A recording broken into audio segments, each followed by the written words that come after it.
morning, 2 hours from now, we should have a great race underway. Good morning to all of you. I'm Tom Cook with my partner, as usual, Gina Gaston and John Warren, track coach at Rice University and the guy who tells us all things running. Yes, we're so excited that you're joining us this morning. We think we have what could be another record-breaking event here in Houston, but it's not just about the pros, it's also about your friends, your neighbors who train all year long and get a chance to compete on the same roads with these world-class athletes who come from all over the world, literally. And today's a perfect day to run. Yeah. I mean, We've technically been it's kind of not moaning perfect, about but the it's cold, but it's really close to being perfect. Yeah. There's not much wind. Everyone could run fast today. PRs up and down from course records to, people breaking times they couldn't imagine they could break. For the non-runner at home, explain why 34 degrees is great. Right. It's because we all know heat in Houston, and we go out there and we sweat a lot and we get really tired easily. Today they're going to sweat, but it's going to evaporate. They're going to have more energy in their body. There's not going to be any wasted energy out there, is the main thing. People will start wearing clothes. They'll dump them along the course. The marathon will pick them up and donate them back somewhere. Yeah, Star of Hope is going to get the clothes that are dumped along the route today, which is wonderful. It's just... This is the day when I woke up this morning, I wish I was running. Even if it wasn't racing, just to get out and do a run. Put on a pair of gloves, a hat, and go. It's just an awesome day to race. Yeah. Well, we're glad to have you back. That wasn't my thought. No, that wasn't my thought. My thought was to go back to bed, but we are here for you live just outside the starting line in downtown Houston. We're about a minute away from the start of the 47th annual Chevron Houston Marathon. We also want to say this is the 15th year of sponsorship for Aramco and our half marathon as you look live at those elites and many of the handicapped runners who are here today, vision impaired runners who have guides. They're running today. They're also up front. So we take you to the starting line right there. Wow, what a morning it is. As we said, 34 degrees for the start of this marathon this morning. That's not even close to the coldest race, which was in 1978. We started this race at 25 degrees. Yeah. We didn't get above 31 all day on that day in 1978. And then there's been worse. I mean, I ran it in 97 where there was ice on the road and it was a wind chill of 6 degrees. And it's unforgettable how terrible that day was. It is. But you muscled through it. This shot now kind of shows, too, the people behind the elites. And the Houston Marathon does such a good job of making every runner out here feel special. And we have what we call our local elites as well, who get really great treatment, all of them at the George R. Brown Convention Center before the race begins. The real difference between the elites and the non-elites in this marathon is one's on the second floor, others are on the first floor. Everyone's treated like an elite here, better than any place I've ever even heard of, and that's what makes this marathon so special. It's a great place to stay warm before the race, and you don't have to wait outside in the cold for very long. They make sure of that as we get ready to start this race. A great race, John is talking about, especially in the women's half marathon today. The women's half marathon has the second fastest person of all time in this race, and she's coupled with some of the best marathoners in history. In the women's half, you've got there's 3 marathoners that are this past year ran the first, third, and fourth fastest times of the year, which turned out to be the 4th, 6th, and 7th best marathons ever run. Wow! This is sort of like having the Wimbledon finalist and the U.S. Open champion coming to this event. They're winning the best races, they're running the fastest times, and they're not even the favorite to win the women's half. The Fancy Chemitai has run the second fastest time by 1 second ever run in the half, and she says she's going for the world record today. The world record. In the last decade or so, the Ethiopians have dominated this running here in Houston, especially this race. This year you got a lot of Kenyans involved. Right, it's going to be almost like a team challenge in a way between the Kenyans and the Ethiopians battling it out in various races. How do they calculate who they think are the favorites in races like these? In these longer races, it's kind of a guess in a way. I look and see what they did in 2018 and as well as what they've done in their life. But like Fancy hasn't raced since September, so you're assuming she's fit. She had a little bit of an injury after she ran that really fast 64.52 last year, and we think she's come back from it, but it's kind of a guess. Yeah. It's kind of a guess for her, too. She knows what she's done in practice, but how will that come out today in the actual race? And then we've seen surprises like, for example, where someone who's a pacer, who's supposed to just help other people stay on course, actually decide to win the race. Right, because we've seen that happen before. In the men's half, which is almost as good as the women's, you have the number 3 all-time and the number 7 all-time, and when they've gone head-to-head, the number 7 athletes beating the number 3. They're trying to come through the 10K, and the runners this will make sense to them, in 27:50. 27:50 10K would win most of the absolute 10Ks in this country, if not in the world. It's phenomenal, and that's like not even halfway. So the rabbits have to be in spectacular shape to pull them through the times they're trying to hit. All right, as you continue to watch those runners stream through the starting gate in downtown Houston, 28,411 officially entered for the two races today. It's just about split between females and males. There is a slight advantage, 14,364 female registrants and about 14,037 men. And again, the women far outnumber the men in the half marathon. The men outnumber the women in the marathon. Yeah, but just like you said, just by a smidge. And of so many different ages represented today. You have the oldest runner is 88 years old. 88 and a half marathon. And the youngest is 7 years old, and that's for the half marathon, a 12-year-old for the marathon. We have an 83-year-old running the full marathon today, which I think is the oldest entrant in the marathon so far. And they'll make it under the time limit, the 6-hour time limit. I think they'll make it. This is not a marathon like a lot of places where the course is open for 10 or 12 hours. This is a more serious marathon for the average runner. And another reason people like coming to Houston to run races like this is because of our terrain. Oh, especially the half marathon. Yeah. This course of the half marathon is like no hills and like 8 turns. I mean, if there's a place that you can set a record, it's here. Let's talk about how technology has changed the starting gate, John, because in the past, we would have all of these people who would say, oh my gosh, and this is years past though, how do I get my time correct? But this is all chip technology now. Exactly. They actually try to slow the start down, and there's a funneling effect. They squeeze you down, and they space out the corrals. There's like 4 different corrals, A, B, C, and D, and they'll let one corral go, then they'll hold the others back, and the next corral goes. The reason for that is so everybody gets to run across the starting line. In the old days when they shot one gun and you had 5,000 people start, you'd have to walk to the starting line, and then you would probably walk a lot of the first mile just to get started. This one, everyone can run their pace from the get-go, from hitting the starting line. Now it'll probably take 30 minutes to get everybody through the starting line on this system, but it's a lot better system, a lot more enjoyable for everybody. And so we can see on the left side of the screen there where you have the people corralled, as you said, they're waiting for their chances. They kind of approach. Right, so you're doing the walking and the slow stuff before you start racing.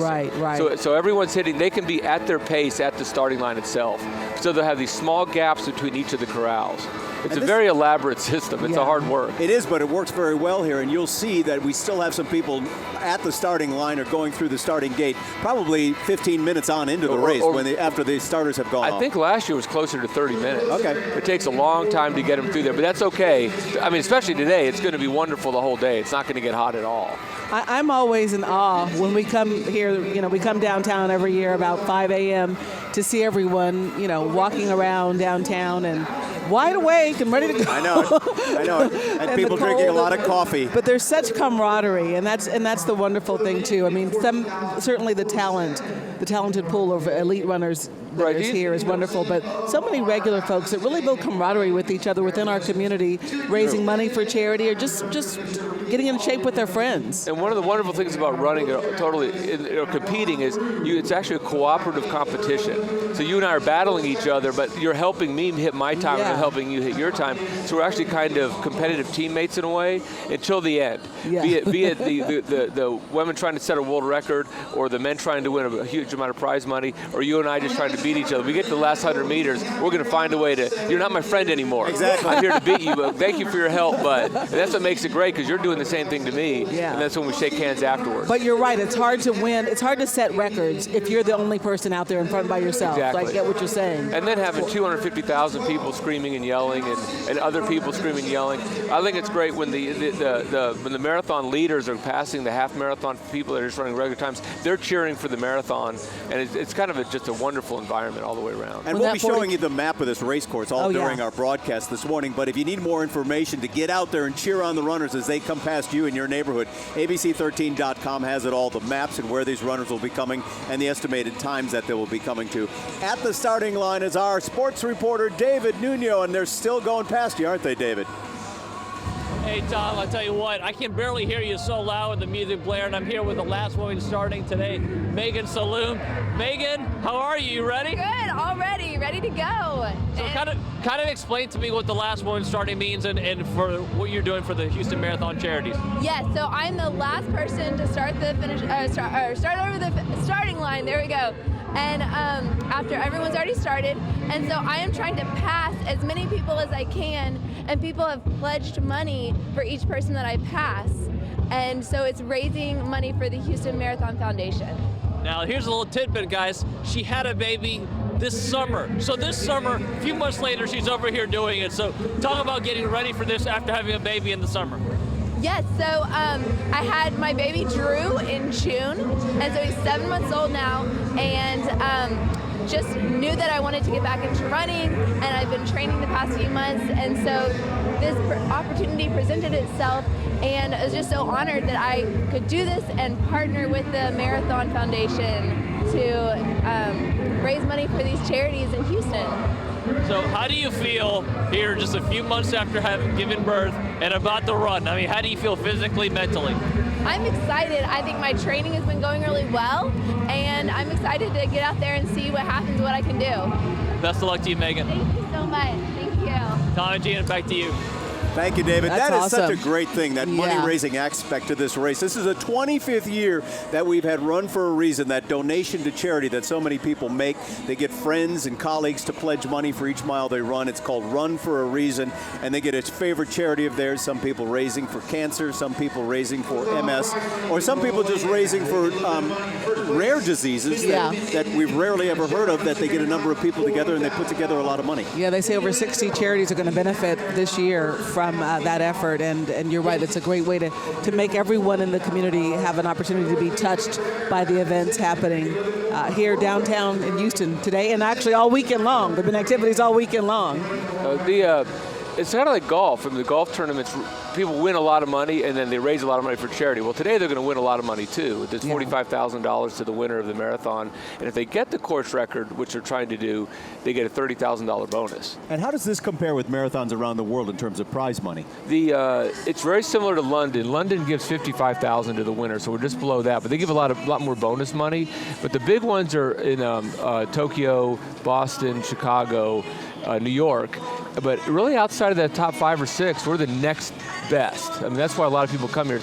It's a good timing marathon. The last big one was in November. The next big one, I think, is in March.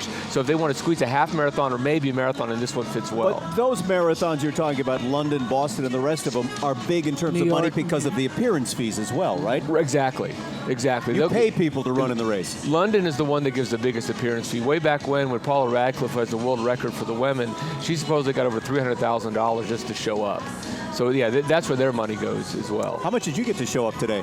I got a coffee. Actually, I didn't. I bought my own coffee. I wanted to add, speaking of money, such a huge economic impact on our community. $50 million they estimate, because of all the racers who come into Houston to run, and all the hotels that are full here downtown as their families come to support them. So many spectators, 250,000 estimated to be along the route, cheering on their friends and family, and also getting a chance to see world-class athletes, perhaps as close as you're ever able to get to a world-class athlete. Absolutely. Because they're not letting me on the field with the Texans. No, but they're letting you right next to these guys. And this, as you mentioned, is truly an international event. 59 countries represented this year, 10 more than last year. From Ethiopia to Ecuador, Brazil to Bahrain. So we've got athletes from around the world and here. why is that, John? Why are we able to increase those numbers internationally? I think because the marathon the weather's been good for years, and we haven't had a really bad day for quite a while, and they do such a good job.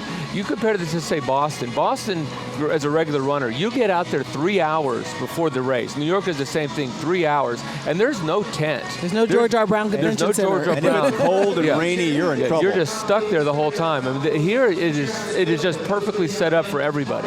Yeah. It's just such a wonderful organized event. And the key is the George R. Brown Convention Center right here. Right. They can fit everybody in there. And it might also be things like the breakfast. They serve breakfast till 2 or 3 in the afternoon, which doesn't make much sense. But they get everybody a hot meal all the way through. So everyone's treated really. I did Boston one year, and the slowest person here is treated almost as good as the best person can be treated in Boston. And it's not Boston's fault. They do a wonderful job. They just don't have the logistics. They don't have the ability to. They don't have. Hopkinton doesn't have a convention center sitting out there ready to take in 18,000 people. Yeah. Well, it's incredible to watch. If you're watching us and you have not come down and and seen it in person, it would be great to do so. But if you are down here and you're watching us perhaps on your news app, we want to urge you to post pictures using the hashtag HOU Marathon. We're going to be sharing them on our social media sites, our social media platforms throughout the day, because we really want you to be a part of our coverage of this event. Absolutely. And most importantly for this year, once again, we have an Elvis impersonator at mile 1. That's most important, huh?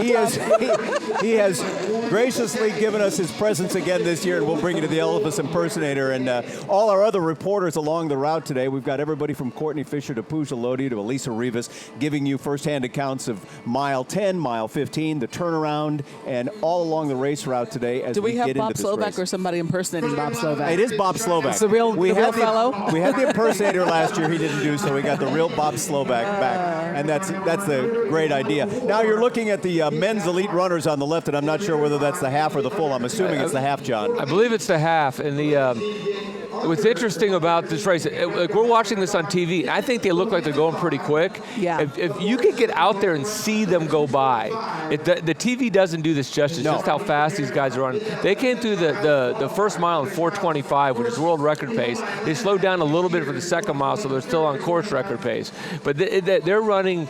If you're a high school miler, you want to do 1 mile at the pace they're running 13. If you could do 1 mile at 4:25, you're good in high school. Almost 25 years ago, when I was a much younger runner and my knees were in better shape, I went out just to do a story with one of the elite athletes a couple of days before the race. And I was just starting with him to run as fast as he did and to see how long I could last. I did not last a mile. Well, and let's tell people, Tom, how long you've been running, because that's more impressive to me, because I know what a great physical specimen you are, well, Tom. thank you. But everybody at home doesn't know you've been running, you know 40 some years, 42 years. Yeah. So you're an avid runner. So yeah, and so you know, there we I go. think that Sky shot from right over. overhead gives you a better picture of how fast they're going. Yeah, and the half marathon guys, they'll actually look like they're hammering the whole way. The marathoners have to be a little bit more in control, Reserved. a little bit more. Yeah, they got to hold back for a long time. But the half in the weather like this, they're just going to keep pushing and pushing and pushing. I was going to say that's part of how you knew that's probably half marathoners, because they'd be at the front at this point. Right, Because exactly. the marathoners don't want to push this hard. Oh no, not this for time. 26-2. If you're that guy running at the back of the pack, are you thinking to yourself, I still have a chance, and you're holding back, or are you thinking maybe I need to pick it up? I mean, what's the strategy as it goes through in these early miles? Well, when you reach this point, one of the frustrations is like, okay, I know if you're like the back of the pack and you're thinking, this is too fast for me, but your choices are either can run a little too fast and stay in this pack, or end up all by myself. And when you're alone out there, it's really hard to maintain a pace. Okay. So that's kind of the challenge of if you're not the top guy, do you go with them and see what happens, or do you hang back? A day like today, if you're not too far off that pace, I would say go with them, because this is such a nice day. You may feel better than you thought you could. And you also see, at least it appears as they're wearing hats of some kind, maybe stocking caps. Yeah. Will they shed that gear as they go on? Yes, most of them will shed that gear as they go on. I'm sure somebody even started with a jacket on and dropped them pretty quickly. I think they have a hat like mine, Tom. I think they do. do. Little beanie hat, like Well, you like keep mine and yours. Rick Herring's. Yes. Our director, Rick Herring, is here, and they're both wearing little beanies. Because when you're running out there, it's like your body will be fine, but your hands get cold and Extremities. you lose all a lot of your heat through your head.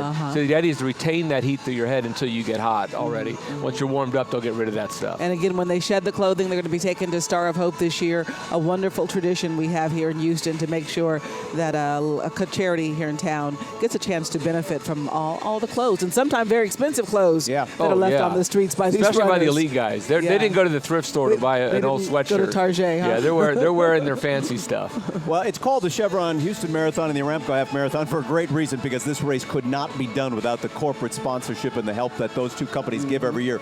As we said, this is the 15th year for the Houston Aramco Half Marathon that they've sponsored, the 14th year for Chevron that's been involved, but they're committed for a few more. So we want to thank our corporate sponsors, first of all, but to all of their volunteers. Both companies have a couple of hundred, maybe 400 employees out on the course today volunteering or running, so they get their employees involved as and well. 20 years with HEB as well. 20 years with being a HEB, partner that's right. of this great event. So you want to say something, John? I was just going to mention on the bottom of the screen, you can see Yes. the details that are coming across for each of these races. It's giving you the split, the 5K split, along with the who's in the pack. And when it says plus 000, just means they're all in the same pack. They haven't spread out yet. As this race goes on, we're going to see that expand. And we also have employees running in the race today. We Our do. reporter Jessica Willie is running the Yeah. full marathon, as is our assignment editor Chaz Miller. Is Justin running today? And Justin is running as Justin well, one of our Sternberg? producers. Yeah. Justin Sternberg is actually guiding one of the Is he? Yep, Okay. the vision-impaired runners today. Yeah, we got a chance to meet one of the vision-impaired runners, Robert, today while we were waiting to get started with our coverage, and we certainly wish him the best. So many great people that make sure that people who, whether they're in wheelchairs, we have 5 wheelchair racers, 21 hand cycle racers, 31 visually impaired racers, which is nearly double the number we had last year. So making sure everybody has access to this event who wants it. Yeah. And we also have coverage today as you're looking live at Sky Eye, but we also have our drone flying this morning over various parts of town, giving you those bird's eye views of the runners. And then our pace trucks right in front of the runners, both in the half and the full marathon this morning. We got you covered from start to finish in this race, the marathon at least, over in 2 hours, the half marathon in just about an hour. We'd love to see it be sub-hour half marathon. The record here in Houston, 59 minutes and something? 59:22 is the 22. record. There's only been 9 men that have ever broken 1 hour in the United States. So the idea, like last year, Jake Robertson won this in 1 hour and 1 second. He's the 10th fastest man to ever run in the United States. So sub-hour is a really big deal. Yeah. And the marathon record just over 2 hours now, right? The course record's 2:06:51. The world record's 2:01. Yeah, 2:01. Eliud Kipchoge ran that at Berlin this year, and it's amazing. He finished that thing running 4:20 something a mile, and then he looked like you just told him he had a baby running around high-fiving everybody. He looked crazy at all. He looked great. There is that effort. Endorphins were kicked in. Right, there is that effort. We talked about it last year to run a sub-2 hour marathon. It is sponsored, and of course a number of athletes involved in that, including Eliud Kipchoge. Oh, they set it up pretty much for him. They had these waves of 6 rabbits that were running in like an arrow shape to block the wind and set his perfect pace. They had a truck on a perfect pace. They did it at a Formula One track in Monza, Italy. It broke every rule that you Of a as far true as event. competition event. Right. But he ran 2 hours and 40 seconds or something Which is like to that. see what a human body If could a do. human body could do it, and he came really close to doing it. If things All right, were perfect. we've got Courtney Fischer out there at mile 4. Good morning to you, Courtney, as you see on the map, Kirby near Bissonnette. Good morning. Good morning. A very brisk morning out here, but you wouldn't know it. The excitement is contagious. We are just waiting for these elite runners to get to us right now. You can see all those HPD officers on their bikes. We've just seen a bunch of the incredible hand cyclists powering through down West Gray and turning past Shepherd. And I don't know if you can see them in the distance, but there they are as they're approaching this intersection. Plenty of people out here. They've started getting here about an hour or so ago, bundled up. I talked to a woman who said she learned her lesson last year. She was going to make sure she had 5 layers on this year. People definitely need it, but not those runners. Incredible to watch them passing us now here on West Gray, mile 4. And you can hear the music is pumping out here. People are cheering. They've got their signs.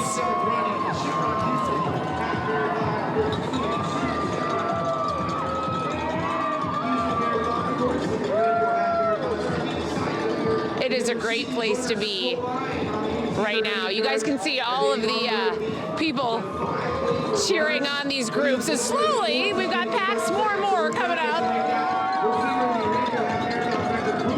You know, Courtney, I've run a number of the marathons here in Houston, and I can't emphasize how important it is for people to get on and cheer on not only the elites, but the average runners as well. If you're not a runner, you can't imagine how much of a difference it makes when you have people cheering you on as you go by them. And a lot of people wear their names on their jerseys. Exactly. Yeah, and you gotta feel like that today, especially because it is brutal out here. And so we were wondering, is there gonna be a lot of people showing up? But I don't know, you can hear people are definitely giving these men and women the push they need this morning. They've got their coffees in hand. They are bundled up. There's one of our hand cyclists going by. We can hear them. We can hear the cheers. All right, now here comes our next group of elite runners, and John Warren, maybe you can tell us, would that be the marathoners, perhaps? Those are the marathoners. Those are the there. marathoners. Yeah, those are the marathoners. They just came through they're running sub 5 right now. Their mile 4 was 19:53 as a split. So that good. That's okay. That's okay. I don't know if They're doing all right. I don't know if the rabbits are doing exactly what they want them to do. I mean, it's a good pace. Yeah. Now you see one guy wearing a long sleeve shirt there. Do you think he'll shed that by the end of the race? No, he's got it under his singlet and his number, so Okay, he's stuck wearing that. He's stuck wearing it. For the rest of the race. It's funny seeing how far ahead that group is. It just passed Courtney, and we still have people that are just starting the race. We do. There's the starting line right there. Yeah, And as John Warren said, side. working on 30 minutes maybe to get everybody past that starting line. Yeah, hopefully this is the last corral, but there may be one more after this. Yeah, I don't see people behind there. It looks like we're doing. They come. It's a very elaborate thing. They come from side streets. Okay. I mean, and they Bring open them this around. and shift people around. It's a concert. It's a symphony that someone has to conduct to make this all work out well. All right, well, sit tight. Grab another cup of coffee or maybe hot cocoa. We'll be back with more of the Chevron Houston Marathon and the Aramco Half Marathon right after this. Of course, all of them are all right together. He's about 3 meters.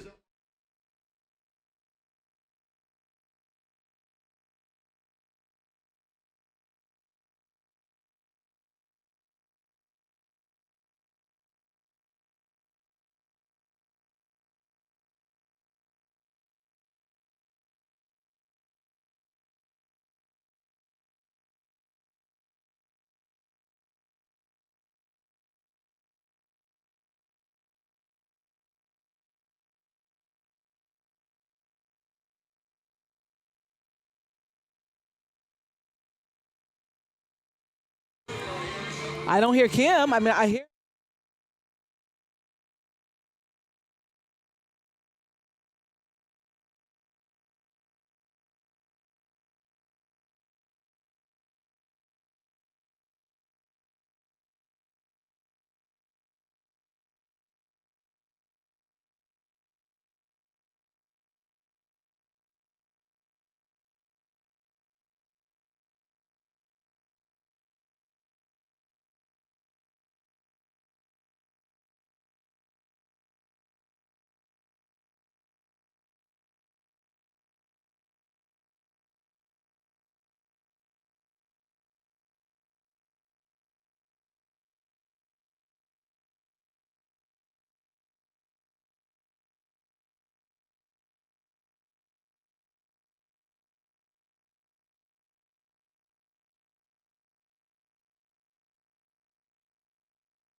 I would have never thought, oh, I'm a little girl from Mumbai, India, who now paints giant murals in Houston and will be doing some all over the world eventually. When John V. Folmsby envisioned Houston, the city she now calls home, this is what she sees. Our city is beautiful. There's a lot of color, there's a lot of diversity.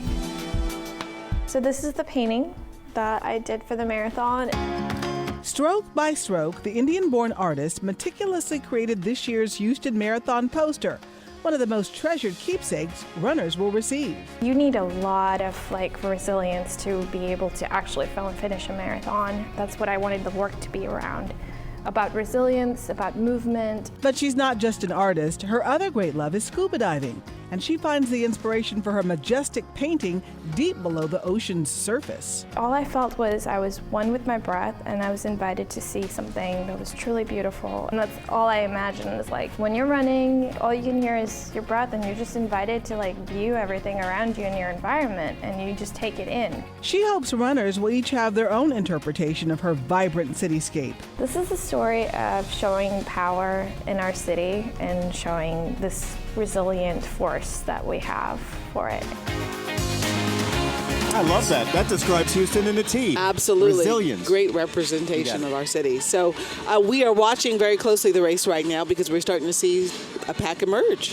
The Pacers, I don't think, are doing what we wanted to Really? do. Yeah, they're a little bit off. I think I think I noticed before we went to break that in the half, which is here on the left, they ran past the Pacers.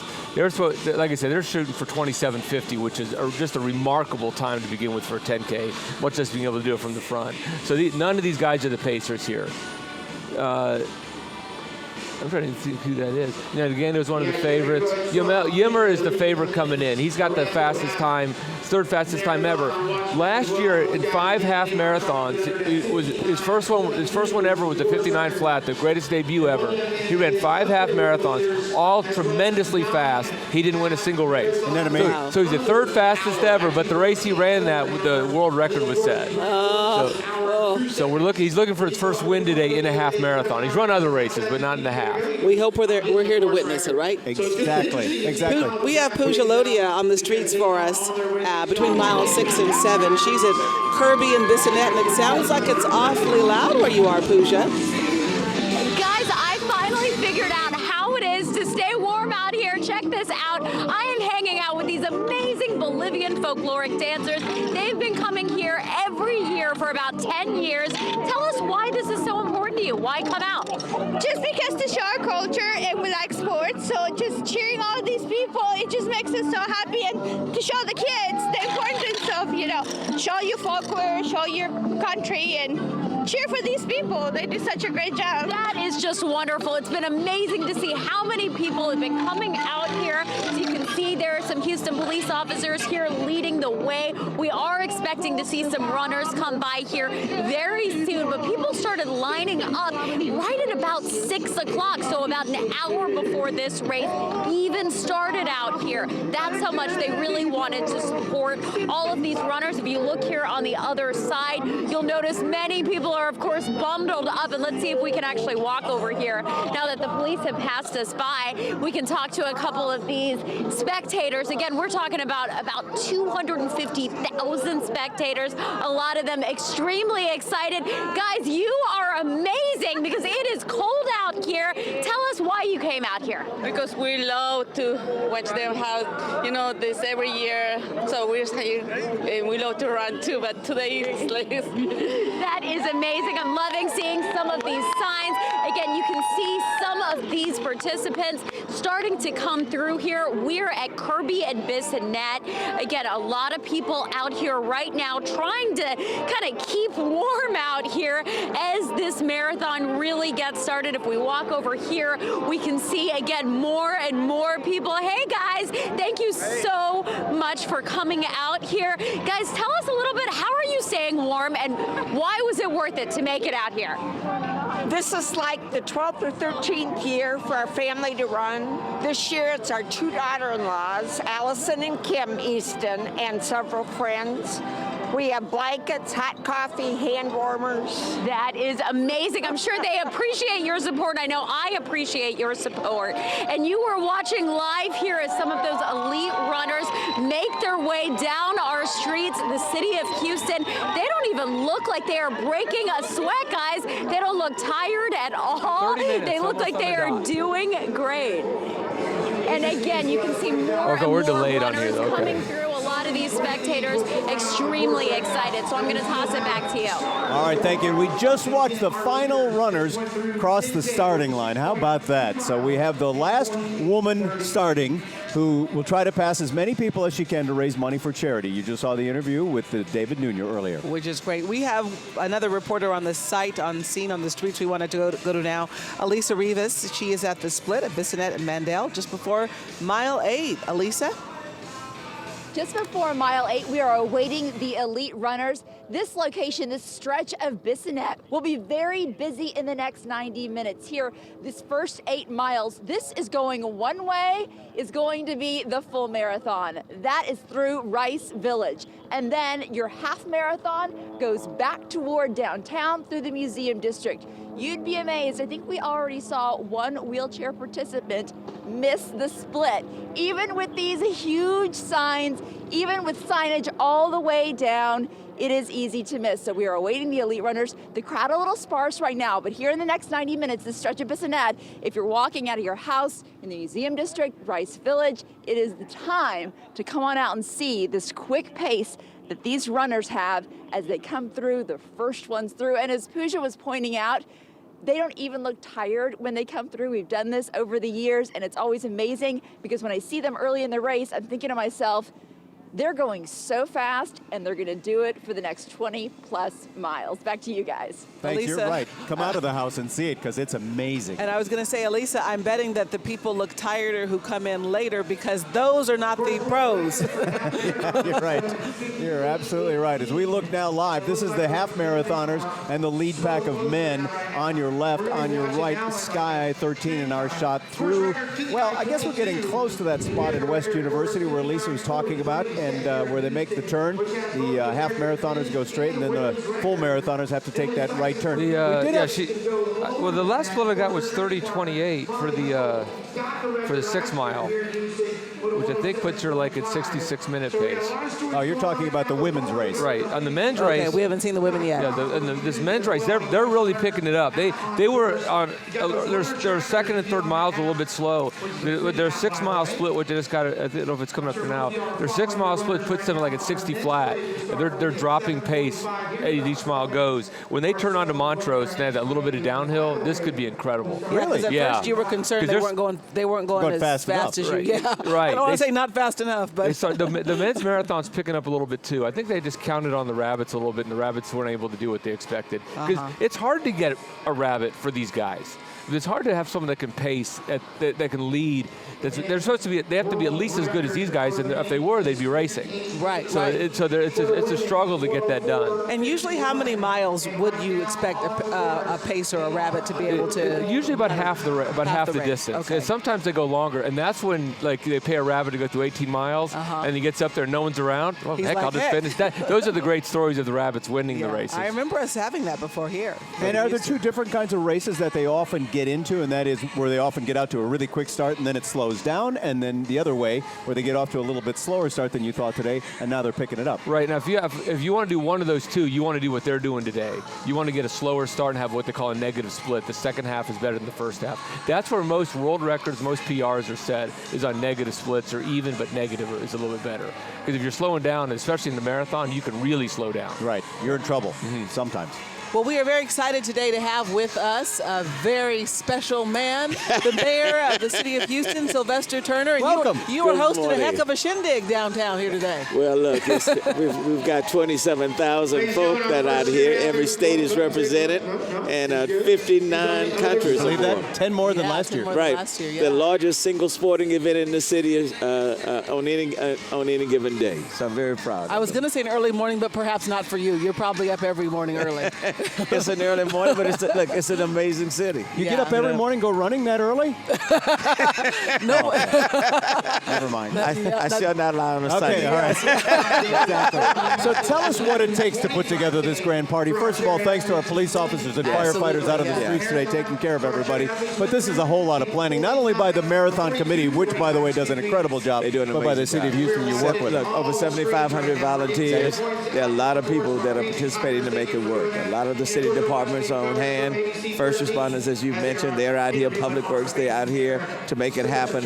And we do a lot to make sure that people are safe. Yeah. You know, we want people to come, participate, but you know, when you got 250,000 spectators that are out there, we want to make sure that everybody is safe. You have some major sponsors, longtime sponsors, Chevron, Aramco, HEB. Talk a little bit about how important these partnerships are to give Houston a chance to be spotlighted like this worldwide. There is no way the city of Houston operating by itself could put on such a major event without corporate sponsors like Chevron and Aramco and HEB and so many, many others. It could not happen.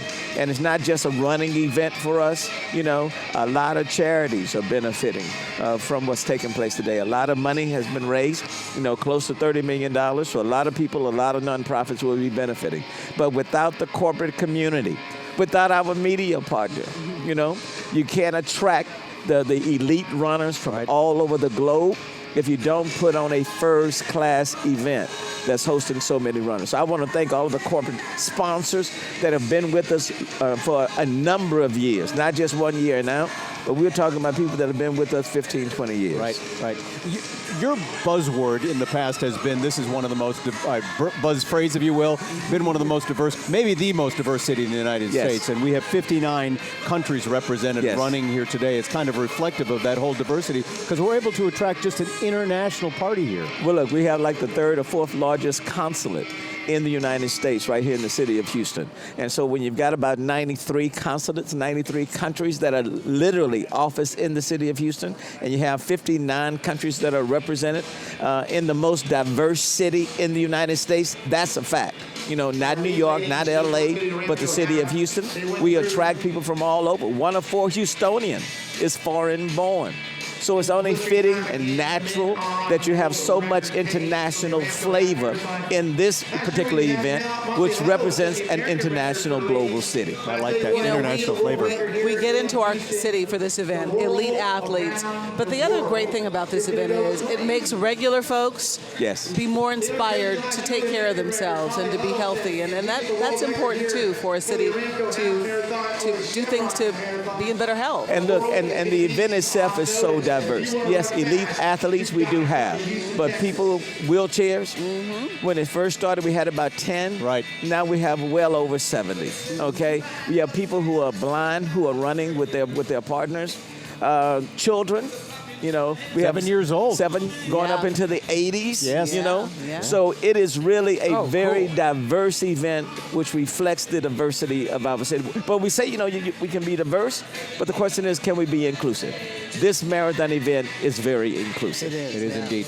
Last year was our first race post-Harvey. You know, we're still in the throes of that recovery. Yes. So give us an update now on how this city is doing, although 17 months later. You know, 17 months later, the city has had a remarkable recovery. I don't think any city could have recovered as much. Now, there are still hundreds, if not thousands, of individuals who are in homes that need to be repaired or rebuilt. We are finally at that point where the federal dollars are available. So this coming week, for example, City Council will be voting on the contractors. We've already finished our contract agreement with GLO, the General Land Office for the state. Everything now is in place. And so we've set up about 4 or 5 Harvey Recovery Centers, and there will be a 5th one centrally located. And people are now filling out their surveys so that we can assess their needs and get them directly to the help that they need. So that we don't want anybody to be frustrated. No. And we don't want any more delays. But the money from the federal government is finally now available for housing repair and housing assistance. I'm excited about that. 17 months, you're saying the word finally. Yeah, finally. I know. It's a slow process. It is. And it's frustrating, I'm sure, for you as much as it is for the people who are still dealing with homes that are disrepair. But I do want to say, though, I want to thank the corporate community, people who have contributed, the local relief fund. We end up raising about $114 million just for the county and the city local relief fund, the volunteers, the nonprofits. But for them, a lot of people would still be in very bad shape. Yeah, that's for sure. Yeah. And speaking of the volunteers, you mentioned it before too. So many volunteers that participate in putting together this event, whether it's through the employer that they have, that they work for, or whether it's a community group they're a part of. It really is a manifestation of who we are as people here in Houston, what we did during Harvey, what we do today, and helping each other out. An incredible city. Even with Harvey in our background, people have stepped up like never before. And a lot of people who visit our city, they can't see the signs of a Harvey. Yeah. You know, you're right. They can't see the signs. The spirit has always been strong in our city. This is a very giving, generous city. And we don't stay down. You may knock us down, but we get right back up. So the recovery is taking place. I simply want people to know we're not going to leave anybody behind. There's a lot of work for us to do, is to make sure that we get the money to the people that really need it now as quickly as we can. And we don't want people to feel frustrated. We don't want them to go through the system and then feel as though, you know, still be confused and give up and just say nothing is going to happen. Yeah. We don't want that. Yeah. I guarantee if you and I were running out there today, those elites would be leaving us behind. Yeah. I guarantee they'd be shaking in their sneakers, right? They would be. Right? They'd be eating that dust, I'm telling you. I was going to say, too, going back to the post-Harvey and the signs of it, I know the New York Times talked about Houston being one of the 52 places to go and visit this year. Yes. And we were on that list, and part of it was they were talking about how well we'd rebounded. So, and we have, and people are coming to this city. The city continues to grow. And so we're going to do everything that we can to number one, to mitigate the risk of future flooding. Yes. That's the key. Yeah. You can get the money to repair homes and to rebuild homes, but what people want to know, will the situation improve such that we don't have to go through this again? And that's the top priority, is to build a city that's stronger, more resilient. We don't want to build back. We want to build forward. Absolutely. Got it. Mayor Sylvester Turner, thank you very much. Appreciate you joining us this and morning. Look, thank you, Gina. Thank you all for what you do. Thank you for being a media partner. We love it. Pleasure. You know, you're keeping us on the map, and I appreciate it. Well, listen, this is one of our favorite days of the year because we both love doing live TV, and we both love this great event for the city of Houston. And we thank you for joining us this morning. I know it's chilly out there. My nose was running a little bit there, and I was like, nose is running my family. Nose is running my See, I know Tom's jokes. We've been together too many years. You better leave before you hear my joke over and over. You know, Martin Luther King Parade tomorrow morning. All right. Okay, see y'all. We'll be back Thank with you. more coverage of the Chevron Houston Marathon, Aramco Half Marathon in just a moment.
This will be my 9th Chevron Houston full marathon of 26.2 miles. Now my wife and my kids have been inspired. I have 4 kids. My oldest is Samantha, and she's 13. I have Fabiana, she's 11 years old. I have Luciana, she's 10 years old. And I have Antonio, who is 7 years old. We're the Ponce de Leon family. I didn't start running full marathons until after I have all my 4 kids. I like to work out, right? But running for more than 4 hours, like a crazy idea. I was like, no, never me. Once I started, I just found that I love it. All of my kids enjoy running. I am the fastest in my family. It's really exciting to have fun and be with each other and competing with each other. Sometimes it just clears my mind. I feel like if the parents don't influence their children, people are going to miss out on just having the experience of completing the marathon. Crossing the finish line never gets old. Anybody who's out there thinking about it, don't think it twice. Find a group, make it a goal, and accomplish your goal.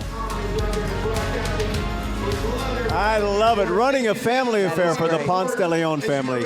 Come on, guys, get on there and finish it all, 5 of you. How about that? That's incredible. Okay, we're getting an update now on the half marathon, John. Yeah, the women's half is flying right now. It's a 2-person race. They're still sitting with the rabbit who's pulling them along. They had a little bit of a slow start. They threw in a 5:03 last mile, and the mile before that was 4:47 for the women.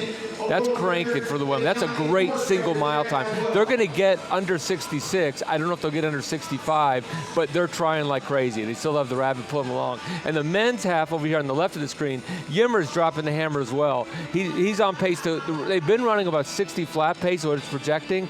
The paces he's running low 40s. He could, low 440s. He could get under 60. And I think he's probably a long shot at the course record, but he's got a chance at it. 59:22, right, is our course record He'd have to here. really pick it up here at the end because they've only got a couple miles to go. Okay, well, we'll keep an eye on them. And in the meantime, we want to go back to Courtney Fischer, who's at the River Oaks Shopping Center. That's mile 4. Courtney? Good morning, guys. Now it's moving out here. I just have to tell you, we just saw Jessica Willie. She left us 15 minutes ago. These runners are killing it out here. We have seen some of them shirtless, some of them just trying to hang on to this cold and doing a fantastic job. Although we're lucky, we are at mile marker 4, so we're at the front of all this. Everyone is still such good spirits. The crowd has been great out here. And guess who I met, guys? I met this woman named Sandy, and she says that her husband is running his 20th marathon today. That is incredible. You just saw him a few minutes ago. Yes, I'm so excited. He looks great. He looks great. He looked pumped. He was excited. This is his 20th, so I'm just praying to God he makes it. That is amazing. 20 marathons. Yeah. What inspires him to do it every year? He's seen some cold marathons, I'm sure. He's done Boston, Austin, and Houston mainly. And so mainly Houston. What keeps him coming back to this one? I think he just loves it. Yeah, this is a good marathon. They really do a lot for him, and he loves it. What is it like? See, you just saw your husband. He's done this 20 times, but you're still out here supporting all these runners. What is it like to see all of these runners in the cold? You're bundled. So inspiring. It's very inspiring. They make me want to go out there and do it. I love it. Yeah, you got to hand it to them. That's a lot. Yeah, absolutely. How many layers do you have on today? 1, 2, 3, 4. You came prepared. That's nothing though compared to these guys. My gosh. No. I saw a guy no shirt. You know, they're amazing. Braver than us, right? I have my husband's sweatshirt, beanie. Yeah. Thank you for talking with us, Sandy. Good luck to him, and of course, good luck to all these runners. It has been incredible. Like I said, they are cruising mile marker 4. They have got many miles to go, but the smiles on their faces make sure we know that they are happy to be here this morning. Guys, we'll send it back to you. Thank you. Who's running the marathon today. We have a couple of other employees at Channel 13, Chaz Miller and Justin Sternberg, both running in the race today. As you take a look now, there's the starting point where we are, Congress at San Jacinto, and it winds its way across the city of Houston, as we say, about 250,000 people out there to cheer them on. Let's get some more out there. If you're watching us live and you think the runners are coming past your neighborhood, get out and cheer them on. It really means a world of difference. Yes, we have David Nuno, who's on our starting line. And David, what you got there? I'll tell you what, one of my favorite parts of being here at the starting line is watching everybody's expression as they are about to start off. You have like 3 different types. You got, I'm so excited to be here. I'm so focused to be here. And why am I here? All 3 of those are out here, and they're all having a good time. They know why they're out here. They all have running for a reason. They're having a great time. The hands are up in the air, getting ready to roll. And one of the cool things is, it's getting a little warmer out here, at least at the start line. It's not warm by any stretch, Tom and Gina, but at the moment it's a little warmer than it was when we started. The runners are having a blast, and they're getting ready to start. We did see a crash a moment ago. Everybody helped out the runner who fell. It was great to watch all the fun and all the humanity out here. Back to you. Sun coming out is a very good thing, David. It is. It is. We're all looking forward. Well, I shouldn't say we're all looking forward to a warm up because the runners, especially these elite runners who are going crazy fast, probably think it's just perfect. But for the regular folks, not so much. What are you looking at right now, John? How's it looking? On the right, Kosgei is still with the pacer. Kosgei's pulled away from Chembatai. Kosgei won the Chicago Marathon. She's the one that ran the 7th fastest, best time of all time at 2:18:35, if I remember right. And Chembatai seems to be on the left of that right screen, if that makes sense. The more exciting race is obviously this men's race. You have 4 people coming in. They're past mile 11 at this point, and the mile 10 split was a 4:35. You can see how fast they're running on that shot. Yeah, that gives you an idea. You can tell they are sprinting. But if you're there, if you're standing next to them, like you're that person walking your head what just whips around how fast you're going. Their 10th mile was a 4:35 mile. Their 11th was a 4:41 mile, and they're about to head into downtown. They're right there on Allen Parkway by the park, so they're about to. They could pick it up even more. Are there portions of this half marathon that are quicker, generally speaking, than others? The only real downhill is a small section of Montrose. It's right before you get to Allen Parkway. Otherwise, it's really flat. Okay. I mean, like I said, there's only 8 or 9 turns on the whole course, and it doesn't have much of an elevation change. Mm-hmm. The marathon does at the end. Because the marathon in Allen Parkway goes through the underpasses, if you've ever driven on the road. They're rough because they're down and up, which is worse than going up and down.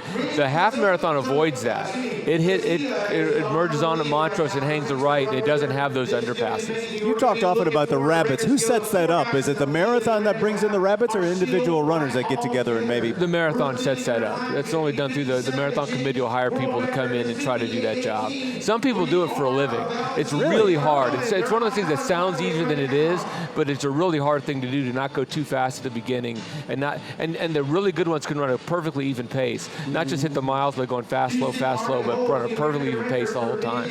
I think so. The rabbit, the only one that's probably still left in the whole race, it looks to me, is the women's half marathon rabbit. Someone did a tweet a minute ago about they thought the first person would finish before our last woman racing would start, but there she starts going to the finish line. That's Megan going across the starting line. Last woman starting. She got him by a few minutes. So again, as she passes people, each person she passes will raise money for charity. Will be a donation that raises money for charity. So she's trying to pass as many runners as she can, and look at her go already. She's raising money already. She could be mildly frustrated at the beginning. Yeah, she's going to be running a lot faster than the people around her. Yeah, to be able to weave through the slow movers, huh? You know, another thing I noticed earlier when we're asking people to use the hashtag HOU Marathon to post things, and someone made mention of a friend of theirs that they're rooting for who's trying to qualify for Tokyo. So a lot of people do come here hoping to make it for the Olympics. Right, because there's we don't have sort of like in Boston you have to qualify for, and also trying to make it to the Olympics. You're trying to make the Olympic trials is what a lot of folks are doing. This marathon also does a great, I can't remember the name now, but it's like a development program, and they'll set up rabbits to try to get people to hit the A standard, which for the women is 2:37 for a marathon, the men is 2:15, or the B standard, which for the men is 2:19, the women is 2:45, or you can do a B standard by running a half marathon under 64 minutes, say, for the men. And they've set things up for people to achieve those standards as well. Okay, well, let's take it back to the race course, and Pooja Lodia, one of our reporters who's there, and she is at Kirby and Bissonnet. That's just about mile 7. Pooja, good morning.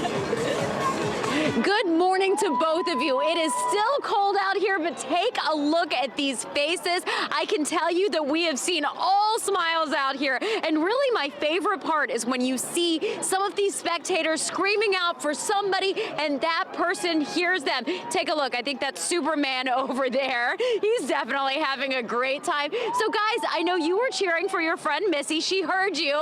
She gave you a thumbs up. Tell us why you're here today. Why is it so important to support her? She's my sister, and she's been working really hard at getting a good time. That's great. And what did that feel like when she saw you? Because I couldn't believe it. There's so many people out here, and she saw you. It felt really awesome that she could see us with all those people. It was awesome. That is fantastic. You are good friends and family members, definitely. We're waiting on David, too. We're waiting on David. Great. Well, hopefully he's watching, too, because, again, take a look at these people. All smiles out here. We are right in between mile 6 and mile 7. These people do not even look tired out here, and the spectators aren't tired either because we've seen a lot of them actually leave. And look who that is right over there waving wildly and doing an amazing job. Our very own Jessica Willie. I'm glad we were able to see her out here. I know she has been training for this for a really long time. This is not her first marathon. She runs all the time, and I am incredibly blown away and impressed by her dedication out here. I like that guy's mustache and beard over there also. Back to you guys. Yeah, it was fun seeing Jessica going by. Yeah, good for her. Thanks, Pooja. Yeah, we have a lot of people in this race out here. As a matter of fact, our employees, as they get live for this broadcast, here a day before setting up, and then all these guys, our crew, fantastic out here on Sunday morning. Somebody asked on Twitter, Tom, why it is that you weren't out there running, and I told them it was only because the boss man said he needed you here. I need to sit right here. With me. And that's my excuse, and I'm You're sticking to it. with it, right? All right, let's go to John Warren and find out about the half marathon. The women's race, she's going to win it, I believe. I don't think Chepetai's close. She's going to run at least, at a minimum, the fastest time ever run in the Western Hemisphere. Wow. Yeah, she's going to. If she keeps this pace up, or even picks up, she might go in the 65-minute range. Wow. And this is not Chepetay. No, this is Chepetay. It's Bridget Koski. Oh, yeah, tell us a little bit more about her. Bridget was Chicago Marathon winner this year, 218. One of the big majors. Her marathon time is the 7th fastest ever run in the history of women running marathons. So coming into this marathon, she was one of the favorites. Her, yes, she was one of the favorites. If Chepetay's on, I don't think anyone can touch her. But obviously, Chepetay hurt her ankle. She set that ran the second fastest ever, and then soon after that had an ankle injury. And so the rest of last year didn't reflect that 64:52 that she ran. In her last race of September, it was good, but you didn't know if she was going to come in and be able to do this well. Is she talking to that rabbit at all? No, I wouldn't think so at this point. You save your breath, right? Yeah. What is there to say, Tom? Well, don't trip. He'll keep hearing her or looking back to make sure he's not going too fast or too slow. Now, on the men's side, their 12th mile was a 4:34. That's fast. That's fast. This looks like a track race at this point. Like they're finishing a 5K. This is going to be awesome. Obviously, they're in downtown, and they're going to be close to the finish. They're going to finish the next couple of minutes. And Jamal Yummer of Kenya is still out front, right? Right. Again, and if he does win this will be the first half marathon he's ever run. Oh. And he's like one of the greatest in history. I say Kenya. I So, mean Ethiopia. so you know, we've talked about this before, but for people who are not used to watching marathons, what happened? I don't know. Wrong? They started following the truck. I see what they did wrong. The truck exited. The pace truck. I hope the runners didn't do the wrong thing just because their times. I'm worried about their times. It looked a little bit odd. But these runners are how big? I would imagine that Yummer is probably, I don't know his height. I guess Tom, you're up on stage. He's probably 5'6", 5'7". I would say that. And he probably goes, maybe 105, 110 pounds. 105, 110. Yeah, they're very thin. They're really good runners, almost like a basketball player's extra big or a football player. They're kind of squeezed down a little bit. The shoulders aren't as wide. They're very light. It's a very light thing. And it's not something you get light by eating. You get light by just genetics. Yeah, and then you train a lot. You're born for a certain. But being really big is not an advantage out here. Yeah. You will see the exceptional tall runner, but it's really rare. Every year I do the pre-race press conference, and I'm amazed at how slight these athletes are and how powerful they are, despite that slightness. And again, it's not. You don't really sense it until you're next to them. You realize I can bench press that guy. Yeah, because when you look at them on screen, you think they they're don't 6 look feet tall. Yeah, 110. they look way taller than they are. Yeah. Then when Slovak does the interview, he's going to be a monster compared to that. Right. Well, I look way taller than I am too, right, Gina? I look way younger than I am, Tom. No, not at all. Well, this is going to be a great race here. Here it is. No, We're coming to the finish line. Is it going to cost? Is he going to get second again? Now he might. That just changed. Oh, my God, he's kicking it. Yeah, Shura Katata, he ran a really good one last year. He's got a PR of 59.16. The winner here was second at New York and second at London in the marathon. And here we come. The 204 marathoner. There they come behind us. They just passed us. And there we go. Oh, and Jamal Yummer still has not won. Got a second. That's good. Those will be in the top 20 times ever run in the United States. Wow. Yeah, they really hammered at the end. They picked it up, and they couldn't get under that 60 because they went out a little bit too slow. So there you have it. The elite runners winning in second and third, and now fourth place in the men's half marathon this morning. How about that? He looks happy with that performance. Oh, that's a good feeling at the end. That's a smart race that he ran. He's able to outkick Yimmer coming into the end. But that was a flying last few K. I'll figure out that's what the last 5K or so was, but it might have been. They kept the head on the whole time. Should have kept top the whole time. Ethiopia. So the Ethiopians maintaining their title here at the Houston Half Marathon. That's a good shot. He's run here a few times. He was, I'll look it up real quick. He ran here last year and was fourth place in 60-20. So he upped that time a little bit. And last year was a much tighter race as this was. All right, and this coming in is Patrick Tiernan. He's an Australian from Villanova. He's a really good 10K runner. He's unusual because he is tall. Yeah, he just towers over all these guys. But he's a recent grad from Villanova. I think he's 24 years old. That's a really good run for him. That's an excellent run. Is 44 an old runner? Oh, 24. I'm sorry, okay. 24. Like, yes, 44 is an old runner. I was like, wow, look at him. We get really spoiled here. We're looking at these people running 61 minutes and going, oh, they only ran 61 minutes. 61 minutes is phenomenal. These are some of the best times in the world at the end of the year. This ranks up there. There's a few really great half marathons. Philly half, Copenhagen, Valencia, and one in Prague. And this one ranks right up there with all those. Well, we're watching our female leader right now. And we talked with Kara Goucher on Friday. Of course, Kara sat here on the set with us for the last couple of years. Decided to go back into running this year. She's running the women's marathon this year. She just turned 40, and she said, no, I'm not one of the kids running, but I still have it in me at 40. Running is a bit of an older sport. You wouldn't think of, say, an NFL player. There are the Tom Brady's and a few others. Yeah, distance running. And you'll see good people in their upper 30s, an occasional person in their 40s will do well. There's actually a woman in this race that started out in the half marathon. She started out as a 3:52 marathoner like 7-8 years ago, and she's running in the 2:30s probably today. Wow. She started as talk about an average Joe, and going from average Joe to being one of the elites. More elite, yeah. And she's gotten old. She's getting better. She's getting older because she had such a late start to begin with. So this is Bridget Kosgei, who has really the lead all by herself, right? There's nobody really that's that close behind her, is there? No, I don't think so at all. I think what shots we've seen, there's nobody really even in sight. You know, and as I look at the list, really some of the top women in this race today are from Kenya. She's from Kenya, and I know it's followed by some Ethiopians as well. As you said, it's almost a team challenge here between Ethiopia and Kenya today in both races. They're about to go 1-1, I think. Her last mile 12, was a 5 flat. Her last 4 miles have been 5:03, 5:03, 4:58, 5 flat. That no one's staying with her isn't that big of a shock. I mean, 4:55, 4:56 is world record pace. So I think she's on pace, like I said, to set the all-time USA record. And what's the record here at the Houston Marathon in the women's half? It is 66:29 by Mary Wasera, who's in the race today. Yes. Yeah, last year 66:39. That 66:29 is the USA all-comers record. It is the best ever. And I'm looking at how slight she is next to the men. They're coming behind us. No, they oh no, that's should be a little further out than that. Yeah, that's a man coming behind us. The crowd behind us got louder. I thought it was her. And there goes the pacer. Kicking, that means back. She's really close because he's going to get out of the way to give her glory. And she actually looks like she's picked it up since the pacer pulled off. I think we're going to see her pretty soon.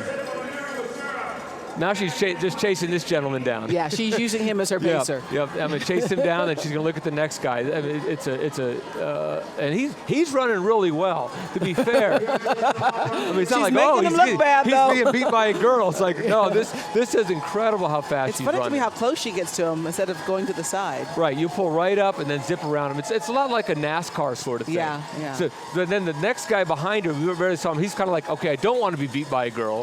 so he's trying to keep up with her. He's trying to catch her right here in the pink shoes.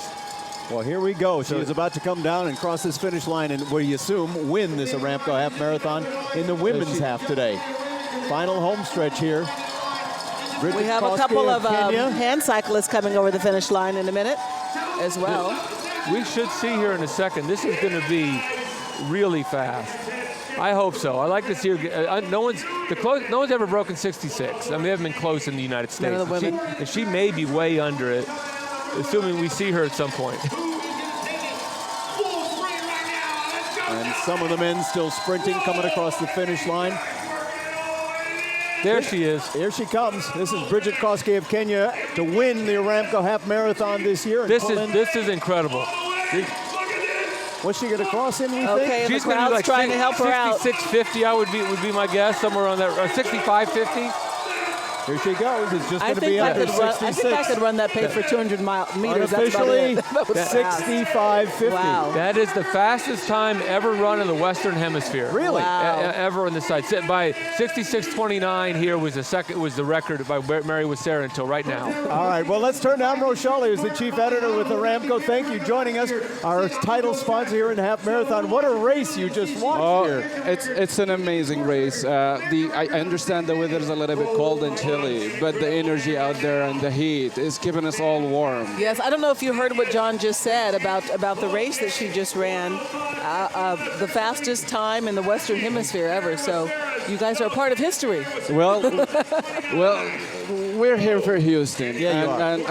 And honestly speaking, I mean, this is a great opportunity for us, for Houston, and if this record make it, and we're so happy and proud of it as well. Well, this is the 15th year that Aramco has been our title sponsor for the Half Marathon. Why do you keep coming back every year? Well, 15 years. Can you believe that? It's 15 years of memory, 15 years of commitment to the city of Houston.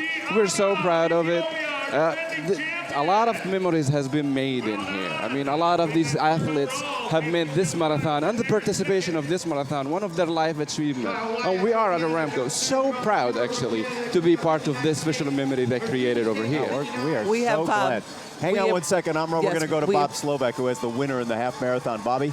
Oh, yeah, we are here with Sarah Katada of Ethiopia. He just finished a great race, out-sprinted his competitors down the stretch. He doesn't speak much English, so we have the interpreter with us. Ask him about the finish, outrunning the other three runners. የመጨረሻዎቹን ሶስቶቹን እንዴት አድርገህ ቀደምካቸው? በመጨረሻ ላይ ፊኒሽንግ ላይ እኔ ፊኒሽንግ አለ ስለዚህ ፍጥነት ጨምሮ እኔ ይበልጣል። I was ready for it, at the finish line I wanted to really burst out and be first place, and that was my plan. The weather seemed to be perfect for running today. Did it help him that it was a nice no wind? የአየሩ ጠባይ ቅዝቃዜው ረድተዋል ወይ? ጥሩ ነው ወይ? ቅዝቃዜ ትንሽ ይከብዳል ግን ጥሩ ነው ንፋሱ።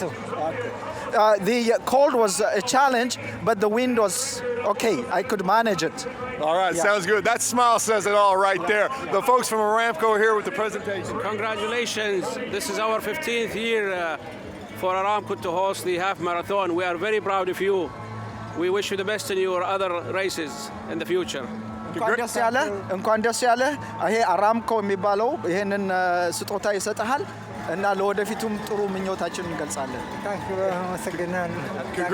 Congratulations, your belt buckle. I'm thinking that's his first belt buckle. Yes. The smile, of course, says it all. He looks like he could run another half marathon. Tom, Gina? He does. Yeah, he does. He looks great. I know 2 words of Amharic in Ethiopia, and that is Tanestalin, hello, and Amase Ganalo, he said, which is thank you. So, Amase Ganalo. Amro Shali, we're still here on the set with us, the chief auditor of Aramco. That does your heart good to see that kind of running here, and then the record set by the women. Absolutely. I mean, it's a good record. Seeing it live make it very special. And again, this relates to what I said earlier. This race represents so much to us. It's a creation of special memories for everybody, and we are, as Aramco, so happy and proud to be part of that. So many of your employees volunteer and put in actual sweat equity into this event too. Absolutely. I mean, we have about 100 Aramco employees out there in the race themselves. Oh, in the race and too. We have more than 200 employees actually volunteering and serving around along with their families and friends. I think my wife somewhere also is volunteering. I gotta look up for her later. She's volunteering, not running. Are you a runner yourself? Well, I'm not a runner, honestly. I would love to run, but this year I choose to serve and volunteer and help. But next year, I'm planning to run. Okay. Being a volunteer or a cheerleader are equally good tasks as well. That's exactly it. As we talked about, it's so important for people to come out and cheer on the runners because it does them so much good when people, clap clap and cheer. And I was talking to you earlier about how many people wear their names on their shirts or their jerseys because people go, oh, there's Vicky, go Vicky. Absolutely, absolutely. Yeah, I mean, seeing these people, seeing the happy faces, seeing the enjoyment, it means a lot to us. It means a lot to all of us. Well, we certainly hope Aramco will continue to support this event in the city. It's such an important event. And we're going to hold you to that. We're going to be waiting to see you on the race course. Thank you very much. I'm Roshali with Aramco. All right, thank you very much. As we go back to look at some of these people crossing the finish line here in the half marathon this morning. As we said, we have a new record here, I think, John, in the women's race, the half marathon. Yeah, that was a huge record. The 65:50 is one of the fastest ever run. I heard an indication on it. I didn't see it yet. Did Emily Sisson set the record as well? I don't know. I don't know either. Yes, we just got confirmation. She set the American record as well, coming right behind Deb. I guess we were so focused on Kosgei winning it and in that record time that we kind of lost track of the second and third place finishers. And the Americans. Oh, you're getting information to your what? Yeah, she just missed the American in course record. Molly Huddle ran 67:25 last year. Emily ran 67:30 today. Oh, 5 67:30, yes. Oh, wow. No. Okay. Well, we're going to go to Bob Slovak in a moment, but again, I want to remind you that you can share your tweets with us. We've been scrolling some of them at the bottom of the screen, and we like listening to those as well and hearing from you. Right. Let's go to Bob Slovak now, who's with the winners down there at the finish line. Yeah, I have the winner of the women's half marathon, Bridget Koski from Kenya. She's a little cold. She's got the Kenyan flag draped on her. How are you feeling right now? I am okay, but the weather is very cold, but I struggled up to my moment until I finish. You set a course record. Tell me about the finish. You seem to have a really good pace the whole race. I feel well because I have a pacemaker who pushed me until my maximum, but it's very cold. It's very cold. We're going to let her get warm. Go ahead and get with the presentation here from her. Congratulations. You have been at Aramco sponsoring this for 15 years. You make us proud, okay, for this memorable moment. Okay, we're so proud of you. Okay, thank you so much. Congratulations, Bridget. Go get warm. Thank you. Go get warm. We're going to let her go get warm. Congratulations. I'm kind of surprised to hear her say how cold she is because she just looks so comfortable to me running. But yeah, and you think she'd be warm by now. Yeah, and she just didn't look like she was bothered at all. But when you have no body fat at all, when you stop, you get cold quickly. I would only imagine. She's from Kenya. She may not be used to these temperatures either. All right, more of the Aramco half marathon and the Chevron Houston Marathon right after this quick break.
Me first. My love for running began when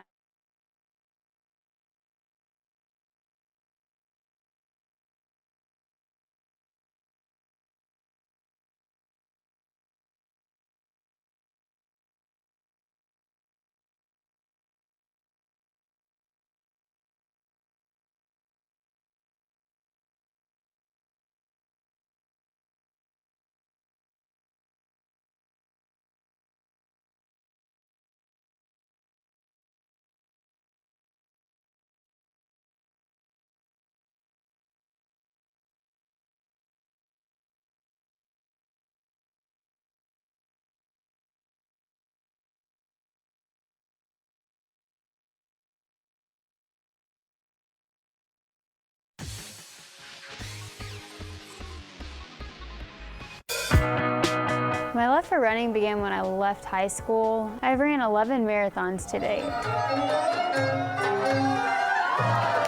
Mackenzie's most memorable marathon, the one she conquered this past November. So she actually won a trip to be able to come here. So let's bring up Mackenzie Salazar. As part of the Houston-Athens Marathon Exchange Program, Mackenzie was chosen to travel more than 6,000 miles across the globe and compete in the world's oldest marathon, the Athens Classic. It's an honor, really. I mean, I was speechless when I found out, and I still am speechless to this day. For more than 30 years, the program has sent 2 Houstonians on an all-expense-paid trip to Greece to compete in that historic race. So I went with my boyfriend, my granny, and then my mom went.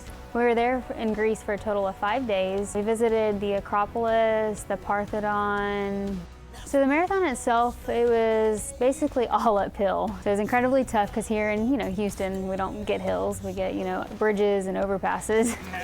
So along the course, the first couple miles, we did have some sheep and lamb, running along the side, which is pretty wild. I've never seen that before in a marathon at all. And it was so cool to cross the finish line in the stadium. It was incredible. So it definitely was a trip of a lifetime. A trip of a lifetime in more ways than one. But I also had a special someone in my life who did propose, and now I am engaged. Yes, I said yes, but I was so in shock. It just caught me off guard, really. I mean, I was already in the most beautiful place, and then all this is happening. It was so surreal. It's been amazing. Thank you, Chevron Houston Marathon. This has been a trip of a lifetime. Oh man, what a trip that is. And that's always been on my bucket list. I would love to run the Athens Marathon. And I'm thinking our general manager, Henry Florsheim, will make that possible next year, and I'll go cover it and run it at the same time. So I'm thinking not.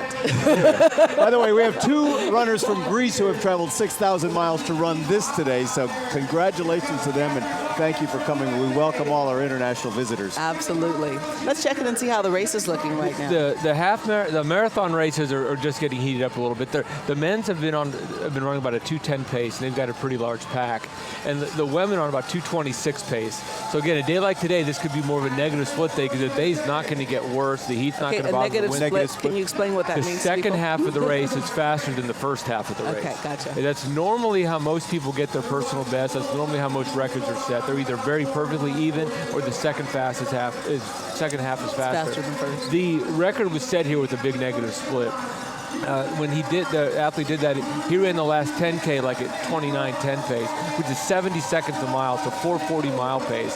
So when he hit the Memorial Park, he just took off, and so the second half of the race was a few minutes faster than the first half. And there we've got a split screen showing those 2 groups. Yeah, the women on the right. Right, with the bridge. They've gone over the West Park overpass, and that has a tendency to break up the race pretty good. Because there's not many hills in this race. There's more hills, like we said, in the marathon than in the half marathon. There's only 2 hills prior to the Allen Parkway. One is the West Park overpass, which being right about the halfway point is a pretty rough place to hit a big hill. And the other one is an underpass that goes under 59, how they get from the south side to the north side to get to the Galleria. So those are the 2 places things can break up a little bit.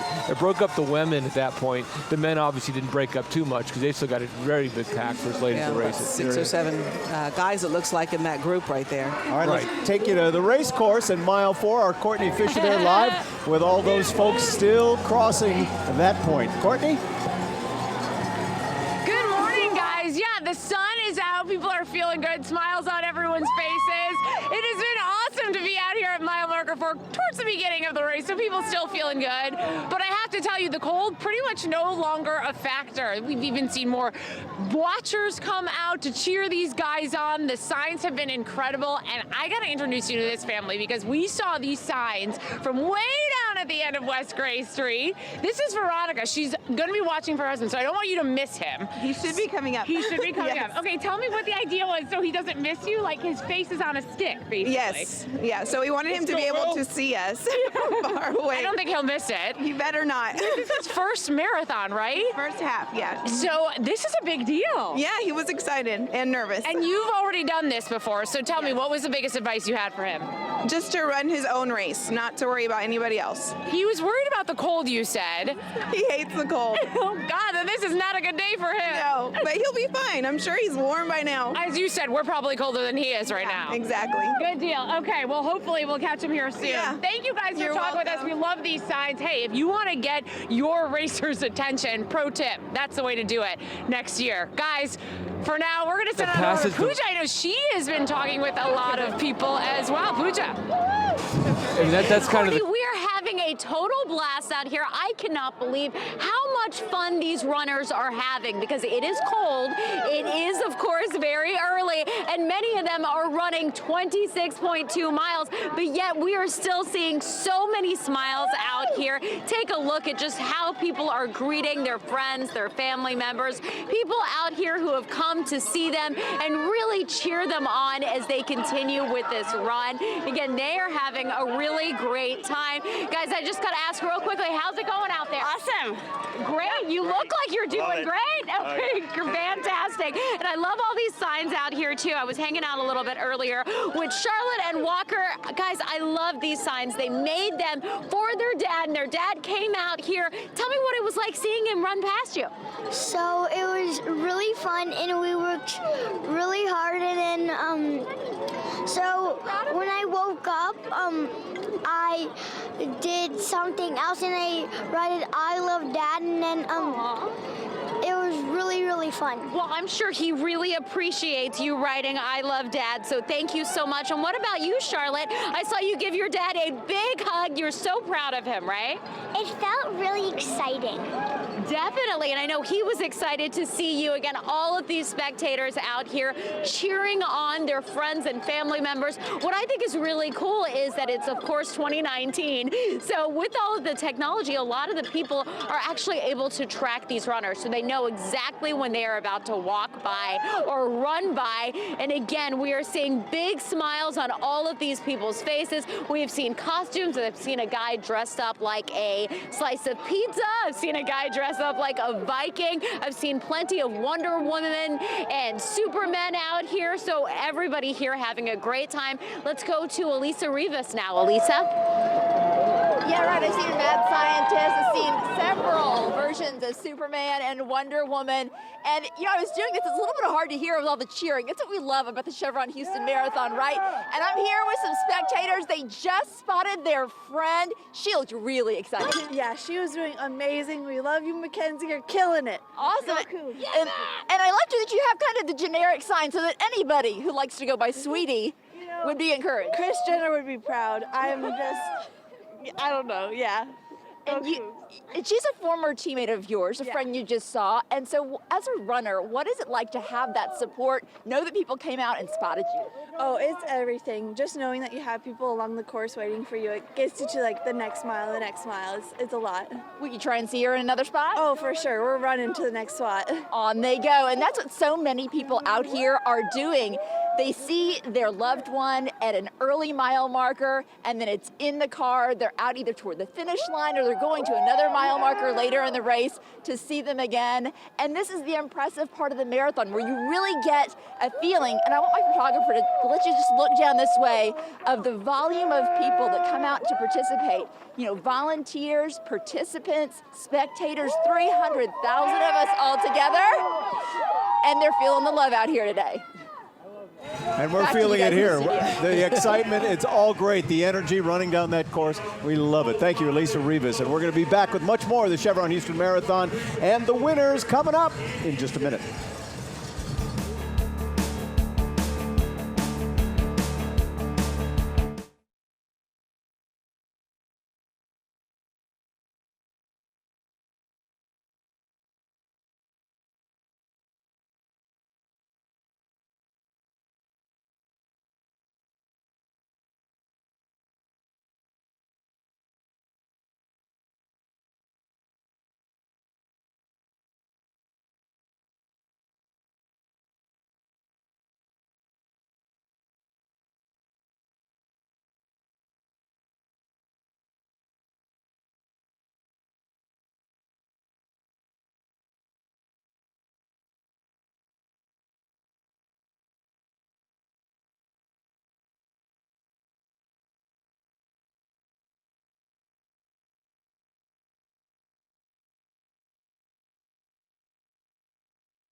In January, I'm running my first Houston half marathon, and I'm super excited. I'm running for my daughter, Georgia, and all the children at Texas Children's Hospital. I grew up in Austin, born and raised there.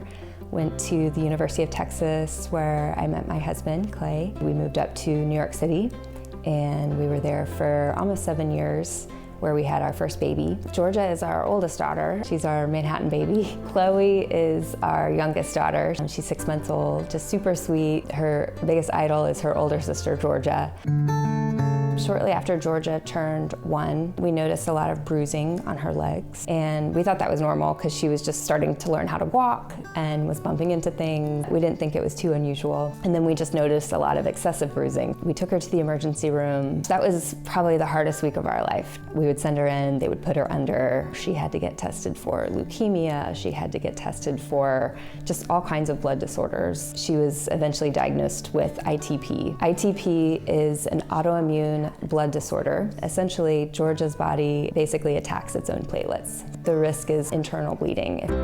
Ever since we came to Houston and started working with the Texas Children's team, they were able to make it so that we were able to give her treatment here at home. So Georgia every week gets a shot at home. I'm the one that gives it to her. Georgia's dad has to sort of hold her down to make sure she doesn't squirm, but she's actually gotten the hang of it now, and she takes it like a champ. Before, I feel like I was always running for myself, and now I feel like I am running for myself, but also for a higher cause.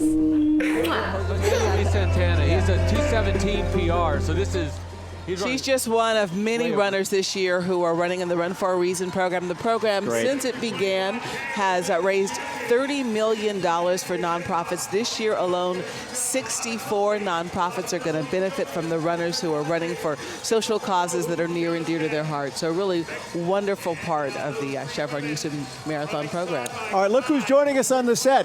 One of the most famous runners in the world, Mr. Marathon himself, Meb Keflezighi, the 2004, I should say, silver medalist at the Olympics. You won the New York Marathon in 2009, the Boston Marathon in 2014. You now get more airtime with Skechers commercials than I get on the news. Welcome. Good to have you. Thanks so much. Thanks for having me, everybody. What do you think of this run so far?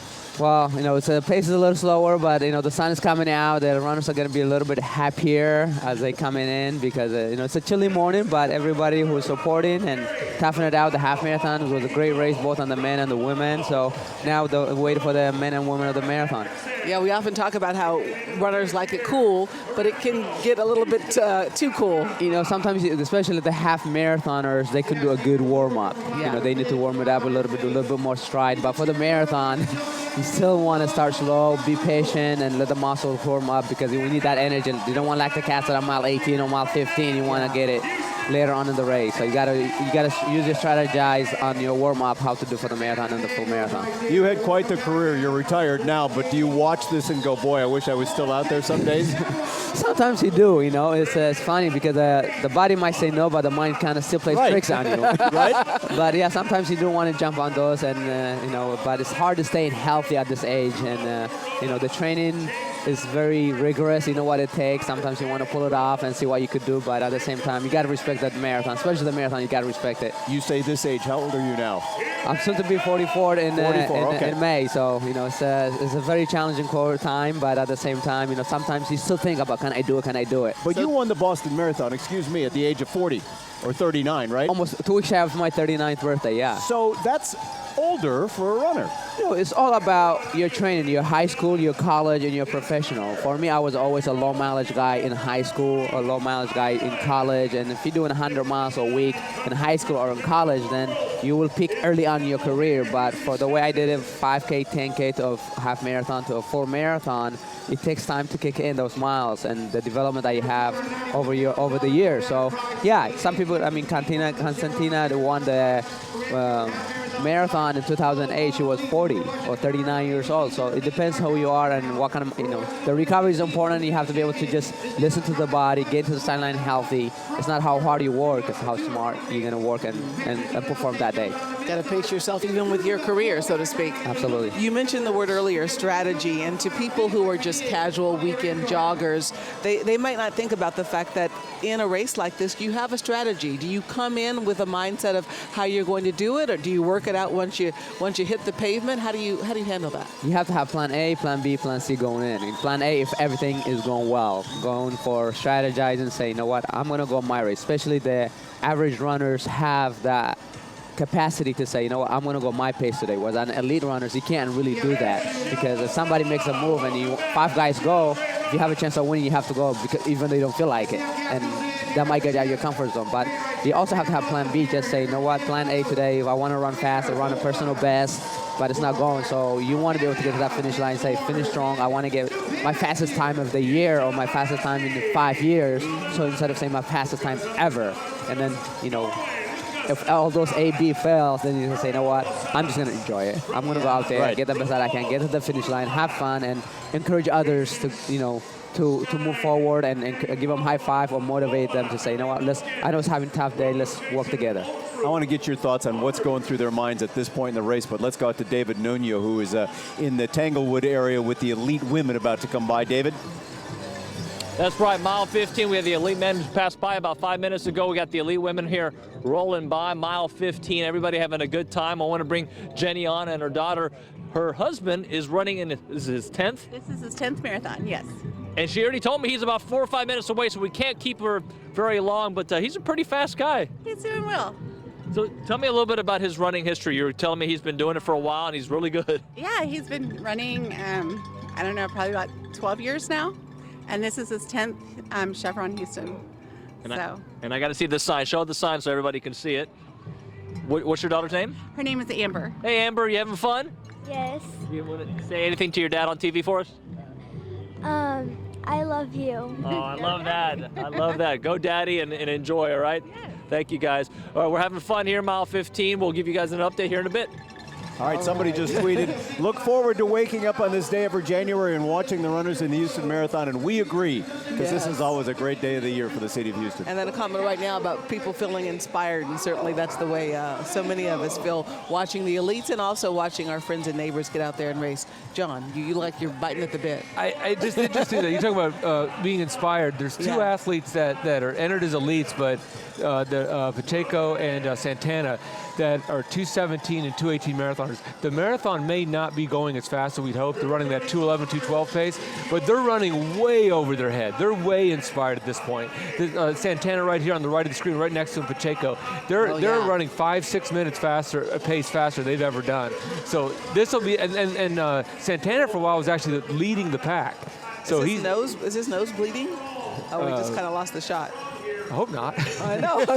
Maybe not. I mean, okay. That's a bad thing to have happen to you. Don't be surprised, though, because it's so cold, you do so much like this, it can be able to get you a little bit of vessel. Okay. Do you feel the cold when you're at this point of the race? You do. Oh, yeah. And the wind's starting to kick up. It wasn't windy when we started the day off, but the wind is not your friend when you're running sometimes if it's going against you. Right, and it's interesting because they're not lined up. Like in a cycling race, when it's windy, you line up, or if you're going fast, and they're kind of spread out. That's a pretty big spread for this late in the race.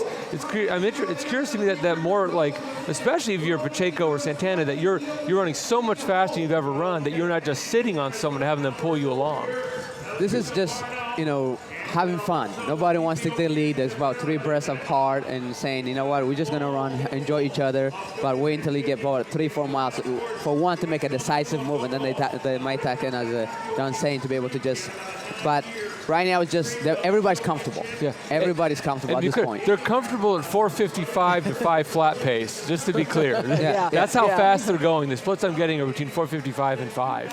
What's going through your mind at this point, though, Meb? Do you have to battle going, wait a second, my knee is starting, or this is hurting, or I'm running out of energy? Somebody was this is 15 miles right now. Right. I always tell people, if you train smart and do the right things, up to 18 miles, you should be feeling very, very, very comfortable. Really? Because you have gone that pace, 15 miles, 16 miles, 17 miles at that training, feeling comfortable.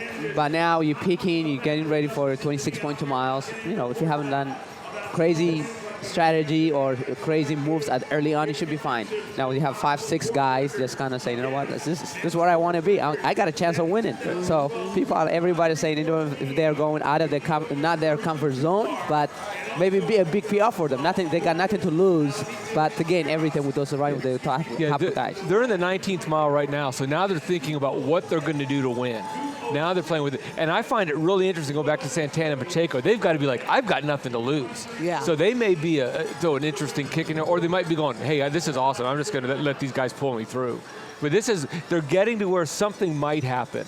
Usually 20, 21, like the record was set when he ran that really fast 10K years ago. He just hammered it 20 miles. So they're getting close to that 20-mile point. And we talk about, I don't know if Meb agrees, but we talk about the halfway point mentally in a marathon is 20 miles. You run the first 20 miles, and if you're capable of racing, you race the last 6.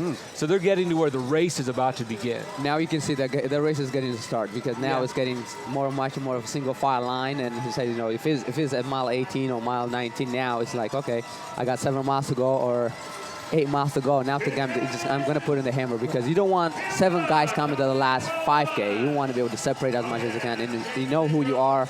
Your talent-wise, who are they capable of doing? You want to be able to make a breakthrough. And on the women's side, DeGeff is in the leading pack, and she certainly has won here before. I believe she won last year. So go ahead, John. This is an interesting combination, because Gadefa, this is her 6th time to run here. She finished first twice, a second, a third, and a fourth. She always runs well here. This is her home course. I mean, it is. She knows this better than anybody, and she's got the marathon pedigree. Now, Boletti has never run a marathon before. This is her debut marathon. She's really, really good. I mean, she's run a really good half, 66.50. Half as well. But would you think someone who hasn't run it before that would have a hard time keeping the pace? Like maybe that that's kind of the question mark. Going too far.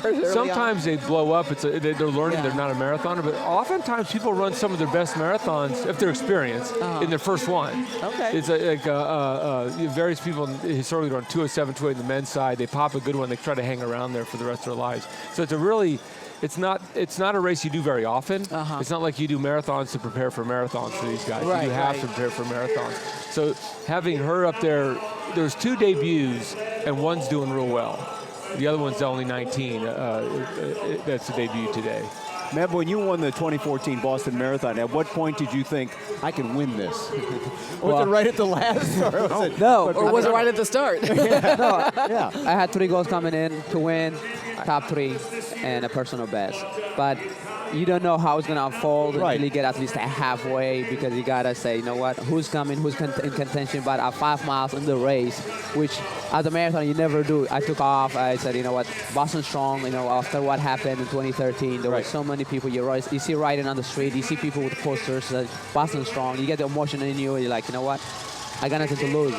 I'm almost 39 years old. I'm going to give it all I have. If they catch me, they catch me. If they didn't catch me, I'm going to go for the win. So, but it's not sure for sure. Till probably 18, 19, I just felt, I think I got it, but, still got 8 miles to go. And, probably, I think the last 2 miles is when I said, I think I got it. But the guy was closing on me. It wasn't a bet.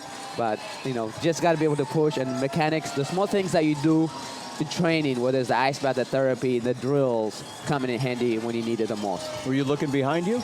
All the time. Well, and I was going to say, do you pretty much know, like DeGeff is running right now, and she's running against this woman who's new. Does she know that woman is new to this game?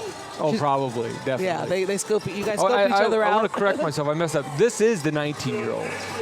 This is Meseret Boletti. She's 19 years old. She's the world junior record holder in the half. 67-minute half marathon. Her debut in the marathon. This is her debut at a really young age to be doing a marathon, and they've been on like 225 pace for a while now. That would be a phenomenal debut.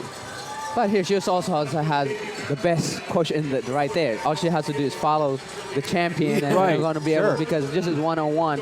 But, you said 19-year-old. Now the marathon is young, but at the same time, some of the Ethiopians start when they're 15 or 14 training. So they have 4 or 5 years of development, those muscles, whereas in the United States, sometimes we didn't even start running until sophomore year in high school. And so here, I think if she's smart, she just sit on it. And then the Ethiopians usually they don't want to do to the last 400 meters. They're going to use each other, just help each other, and maybe talk to each other and say, hey, great job, And hearing that from the champion is going to be huge inspiration for her. I think it's amazing you say that you guys are talking to each other or talking to the pacer, because I guess in my mind, you just would be breathing, and that's it. You'd be like, that's all I can do. But you do communicate, huh? Because here you are communicating. You want to say, sometimes you want to say, you can ask her, am I doing the right thing? Because, they know each other from training, or they know each other from having a meal and things like that. You know, what's your plan? You know, now that there's two of them, she at least second place secure. She can say, oh, do I want to risk going with her, or do I just, if the defending champion, the golfer makes a move, she can say, you know what, I'm going to get for second place because my debut, I want to be able to have fun. But it's just, again, I'm comfort zone. You were born in Eritrea, raised in this country. I mean, you know the training regimen that these guys go through. So what makes these athletes from Ethiopia and Kenya so much special? Is it the focus on the running from an early age? Oh, it's hunger. It's hunger to be able to just be the one to come out of that. This is the NBA, the NFL, the MLB here, to be able to say, one day I want to be able to be a champion. And I went to Eritrea last summer, 2 years ago almost, and there were 150 people on the track just working out. And they just want to be the next person. And they persuaded me. I haven't been on the track since 2009. They're like, we want to see you run on the track. I'm like, I haven't been there yet. I'm like, but they did twist my hand, and that workout was really tough. It is at an elevation about 8,000 feet. And those the hunger, the desire. I went around with them. I haven't been to Kenya or Ethiopia yet, but in Eritrea, you can see it. Just the feeling is there. It's like, I want to be the next one. I want to be the next one. You know, you have people who don't have shoes. Half of the shoes torn apart, and be able to just say, you know. And they're still running. And the guy's ahead of me, you know. Yeah. It's well, just in amazing. some countries it's baseball. In another country, you know, it's soccer. Yeah. Well, two things, you know, genetics, the altitude. In Ethiopia and Eritrea and Kenya, is an advantage to them because they, from the get-go, when they were young kids, they might sometimes they even walk to school, they run to school, or they want to get something to the next village. I went to my mom's village, which is about 5 miles. That's where they have to go to school. 5 mile out, 5 mile back. So you're training, just going to school. And you know, my wife and I and our kids were driving to Massawa, the Red Sea, and we can see a kid running. I'm like, we should put him in a race because he probably does that 7 days a week or 5 days a week. Yeah, and thinks nothing of it. All right, John, give us an update. We mentioned how like around 1920 things get antsy. 447 mile in the 19th mile, coming through the 20-mile point. They're really flying. That's so Santana and what's the other? The whole pack. That whole pack. And they're still staying together. So it's going to be. They're going to get to a few hills. I mean, hills for Houston, but they're going to get to some hills, and it'll be interesting to see how the tactics go there. And going back to the idea that it's Valetti's first marathon, this is when we find out if she's a marathoner. Yeah, anyone can get to 18 or 20. It's what's going to happen that last part, and that's where DeGeef's experience may come in and be huge. Especially, this is when knowing this course makes a difference. When do you make a move? Especially the oddity of doing underpasses. That's so different. When you do hills, you go up, then you go down. It sounds silly, but the idea of going down and up and knowing when to move on those could be an advantage. They're long after that. They're surprisingly long uphills after those underpasses. But I don't see any other ladies behind them. They seem like they are all alone. And the paces they're running, they just ran a 5:25, and that's projecting out to maybe as good as 2:24. Which 2:24.51 won last year. The course record's 2:23.14. They're probably not going to get that unless they really pick it up, but I don't think it's unlikely, but they're not completely out of the question. Well, kudos to our directors and our engineers and our photographers giving us some great shots. There is an incredible shot of those runners against the background, the city of Houston skyline, and then to Sky Eye 13, and we've got a drone up. So we've just got you covered in today's race. That looks like Sky Eye. The other one looked like a drone. It's just a beautiful shot of our downtown skyline, and great shot from Sky Eye 13 as they run under one of those banners along the course here, and so many people. This, I think, is getting close to that Memorial Park area. I'm just trying to figure out where it is because there's not a lot of spectators on it. They should have just entered Memorial Park. Okay. I think they're not entered it. I'm sorry, they're going down the middle of Memorial Park here. Right. This is the softball fields are behind them on their right. So this is where it's kind of gently going up and down at this point.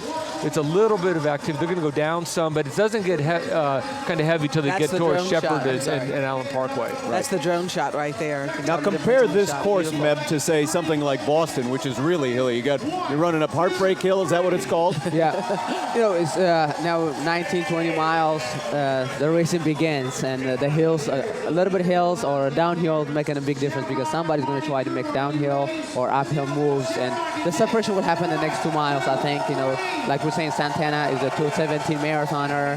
He can hang on maybe for 2-3 more miles on them, but after that, it's going to be hard. Really? He can't push it much past that, huh? You know, I think The reason would be if they go in the low 440s or 430, the big separation will happen. And who's willing to take that risk? Is it Julius, Kogo, or and anybody else to be able to make that move? But at one point, they will make a separation. So Zeb, looking at the pack of men right here, of the ones that you know, who do you think has the best shot right now, based on what you know about their resume and the way Kogo they're running? looks great. I think Kogo looks great, and it's just right now going up a hill, and mechanically everybody looks great. At this point, it's just, there's no one to say, hey, I look from the side, and spreading apart from each other. They're still together. Mechanically, everybody just relax, I think, at this point. And everybody have a fair chance at this point. You just got to look at the past record, what their previous times is. And like you said, Santana is there now. You can see a little bit of the arms of, I don't know if that's Santana right on the Pacheco on the right. And his hands and are moving Santana a little bit and they'll be away. So, because now he's laboring a little bit. You can look at like Pacheco's face. He does not look that comfortable. But he's got, and he wants to stay there now. Oh yeah. If he falls off, it's really hard. Every step he can stay there, it's going to cut huge amounts of time off. Hard to pick it back up, isn't it? Yep. Yeah. You don't want to be that no man's land right now, because you say hold on as much as you can or stay with that pack as long as you can. So you've got 2, 4, 6, 8 runners there in that main pack.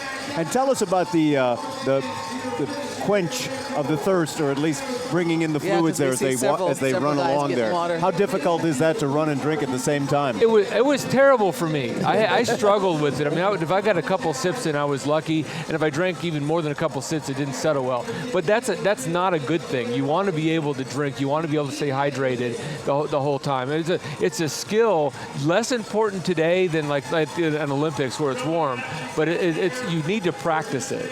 It's not an easy thing to do to drink while running.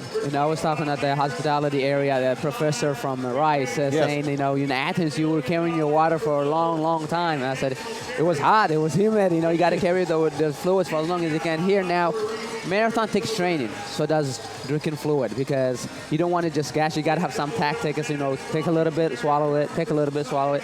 But as John said, today is not probably as important, but you still need to get a little sugar in you to be able to just, let you know that, hey, I'm still okay, because you don't want to be able to go without the electrolytes. And a great strategy for a non-elite runner is to actually walk through the water station. As you get there, you only get to walk for 10 or 15 seconds, but you make sure you get that fluid, not just water, but some sort of electrolyte, some sort of sugar in your body as well. That's what people told me when I was running it, and I did just that. Just took my time walking through there, and then I was able to run again. But sometimes you think, well, I don't need this, but you do. Because you especially need it. Believe it or not, in some ways, these guys need a little bit less than the person going 4 hours. And that's kind of obvious because you're going 4 hours. Right. 4 hours of activity. If you went on a hike, you'd never go without water. It's the same thing today. Right. Well, who was the famous marathoner that remarked, I couldn't run for 4 hours? Bill Rogers. Bill Rogers.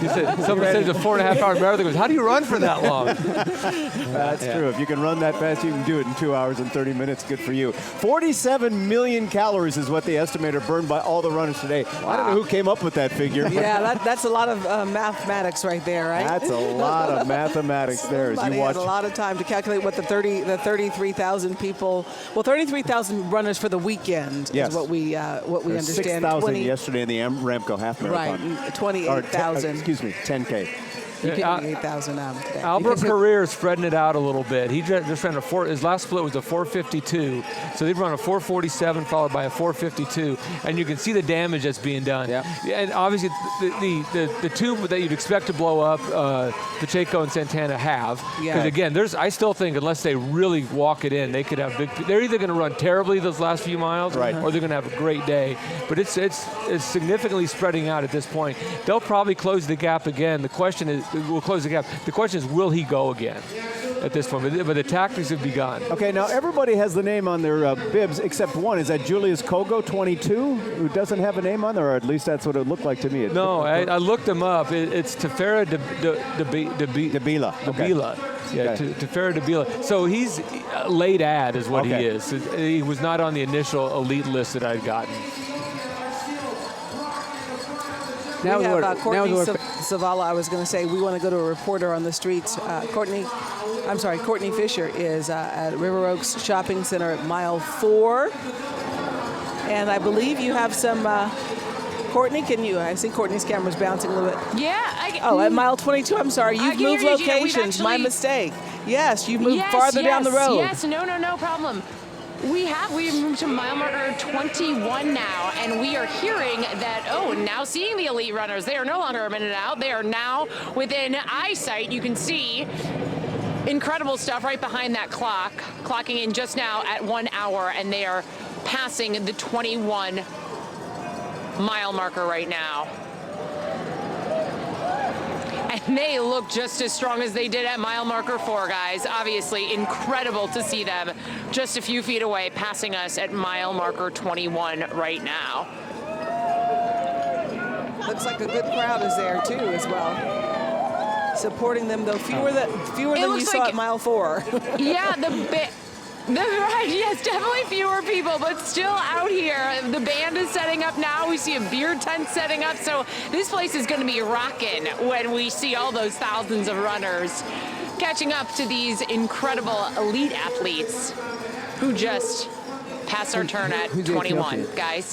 All right, thank you, Courtney. It looks like it's tightened up at the front again for a while there. And they're running the mile 21 was a 448. So they've gone. At 18 was 454, 19 was 502. Then they went 447, 452, 448. So they're speeding up a little bit. They're speeding up. So they're throwing in. I don't know if they're throwing in surges necessarily, but the pace has picked up, and no one's not dying that quickly. And then on the women's side, the Geff is just kind of all by herself now. Right. Now, this is what we're saying. Now, granted, this is going to be, unless Belletti blows up completely, this is going to be a great debut marathon. But these are the little hills. They're going under the railroad tracks by the Living Bridge there, Memorial Park. And so this is a kind of a hard hill. Yeah. Now, and maybe Belletti's just falling off a little bit, but this is where I think if this works, the Geef is doing the smart move. She's waiting for the hills to separate. She knows that her experience, she knows this course, and she probably feels like I got to get ahead of her before we get to the hard part of the course. So do these runners ever come here and run this course ahead of time? I don't know if you run portions of it. I don't know if you ever do the whole course prior to it. Did you used to scout? You run the last 2-3 miles, but at least maybe it's that last 6 miles, because that's when the race tactically can be able to make mistakes or not, who's in there. So to be able to be familiar the last 10K or the last 6 miles. But sometimes you drive maybe the last 13 miles. It depends when you came in here to town, that is. If you came in early, if you have a chance to run 10 miles of it, great. Or if you have another time when you were just going by Houston and you say, hey, I want to see the course. Right. But yeah, it's good to see it, at least by driving, but because you know then what the hills, what the downhills are, so you can use some strategy. Did you do that in Boston or New York before you won? I did. I went to Boston, ran 10 miles one day, and then 60 miles the next day. I went to watch and see the course just strictly for that in New York. I didn't run the whole thing in New York, but I ran the last 13 miles of it just to see the course and what you can do, how you can plan ahead, and the hills and the downhills. Okay, well, we're only about, let's see, maybe 15 minutes or so, a little more, before the winners of the men's marathon cross the finish line, and we'll be back with that and much more of the Chevron Houston Marathon and the Aramco Half Marathon right after this. Yeah, I was always a big kid growing up. I weighed 265 when I graduated high school in 1995. I weighed 500 pounds in April of 2014. Eventually, I was diagnosed with type 2 diabetes, hypertension, and hyperlipidemia, or high cholesterol. And I knew it was happening, especially, I'm a medical professional. My lowest point was probably before my 38th birthday when I was doing my LV into RN transition, and it was just literally to get from the parking lot to the classroom, I would just be covered in sweat and out of breath.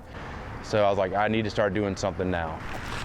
So I was going to the gym at about 2 o'clock in the morning. I would walk for 5 minutes until my back was killing me. When I ran my first mile without stopping, I was like, oh, okay. So then I was like, well, can I do a 5K? And I was like, I think I can.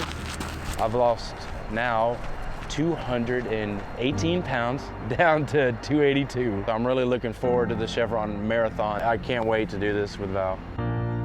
And we've done all of the Run Houston 10K series, Louisiana Half Marathon in January, Katy Half Marathon, Vintage Park, the Tulsa. We've traveled to Colorado. We did the Leadville Heavy Half. This journey has been amazing. We started really just holding each other accountable. I'm so ready for Chevron because it's going to dictate all of the next wonderful journeys and goals we're going to make. I'm excited about the memories. I'm worried about my ability to go that distance. If I can run miles and miles, then I can perform my everyday tasks with ease.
Nice steady pace, guys, nice steady pace.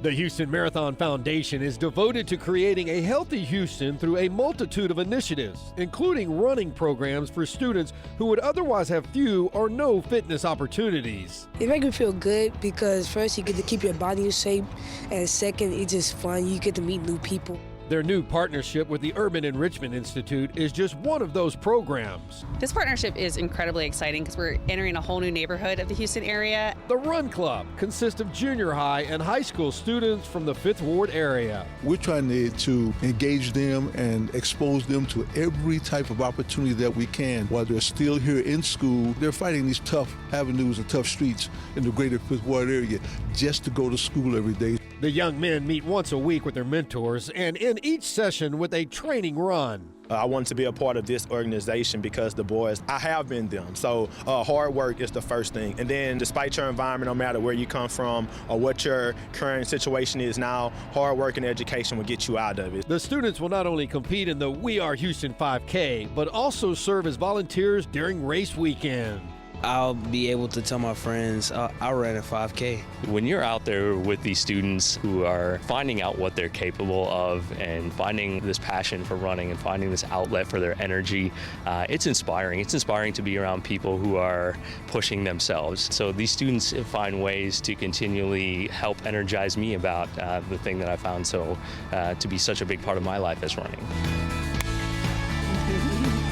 Well, back live now as you look at the leader in the men's, or the two men neck and neck in the men's marathon. And then we were just showing a second ago, Brooktide Tagafa, who is the leader in the women's marathon. She's running, but she looks like she's flying today. She is flying. That's on your right of your screen. Her last 2 miles have been 5:20 and 5:15. 5:20 United is a 2:20 marathon pace. 5:15, if she's not going to do it obviously the whole way, would qualify her for the men's Olympic trials. Wow. Really? They went out relatively slow for what they're running now. She's got a chance to get under 2:24, and the 2:23s is hardly ever done in this country out of the Chicago Marathon. She's got a chance at the course record, 2:23:14. And her personal best is saying 2:23:51, so it could be very close. Right, and she's done that here. And again, she runs here well. Yes. She's been here a lot and done very well here. Yeah, so the reason Belletti dropped off wasn't because she's... Belletti's the other woman. Yeah, who she's was probably running running well. De Gaffa is running great. Yeah. Absolutely. And on the men's side, this is a fascinating race. Meb, you mentioned something I'd like to bring up in a second, but Nafu has been second here 3 times. The last 3 years, he's been second place, and he's determined he does not want to be second. No, he told me at the press conference, I'm going to win it. Yeah. I'm in it to win it. So that changes his strategy, right? Absolutely. Now he's just... Korea just made some moves now, each other getting to know each other. Well, I don't want to be in the lead, and then Nafu kind of, way, because the Ethiopians are typically known to be behind and then make a big charge at the end. So now, they're like, I don't want to take the lead. You take the lead. I don't want to take the lead. So they're communicating and somewhat looking at the watch and be able to just say, you know what, I'm going to make one decisive move, and they're going to see like a sprint for 400 meters, make that gap, and then settle into to victory. You know they're serious because they did not stop at the St. Arnold Brewery stand right there. They went right past. That would be your sign. Huh? Yeah. So Korea just looked back, and then the third place is coming right now. You can see the third place is coming. It was 1 and 2, 2-man race, but now the third person is coming. I don't know, I'm not sure who it is now, but now Korea is not going to want that to happen because you want at least secure second place, and if you can win it, be able to pull the victory. Yeah. Mile 24 was a 4:39, so they kind of blew everybody out. But now it looks like they're, like you're saying, they're setting up for a sprint, which opens the doors for these other guys who probably ran 4:42. It's not like they're running terribly to catch back up to them. So with these two gentlemen, who came into this race today with the advantage in terms of who we thought might prevail? Nafu had the best time coming in. He ran a 2:07 flat in Paris last April. And Korea ran a 2:08:17 last year as well. So I had him seated on my chart 1 and 2. Okay. And they both raced really well. But there's a series of other guys in here that like Barno, last year's third place finish. He's won 9 marathons and finished in the top 3, 16 of 17 marathons.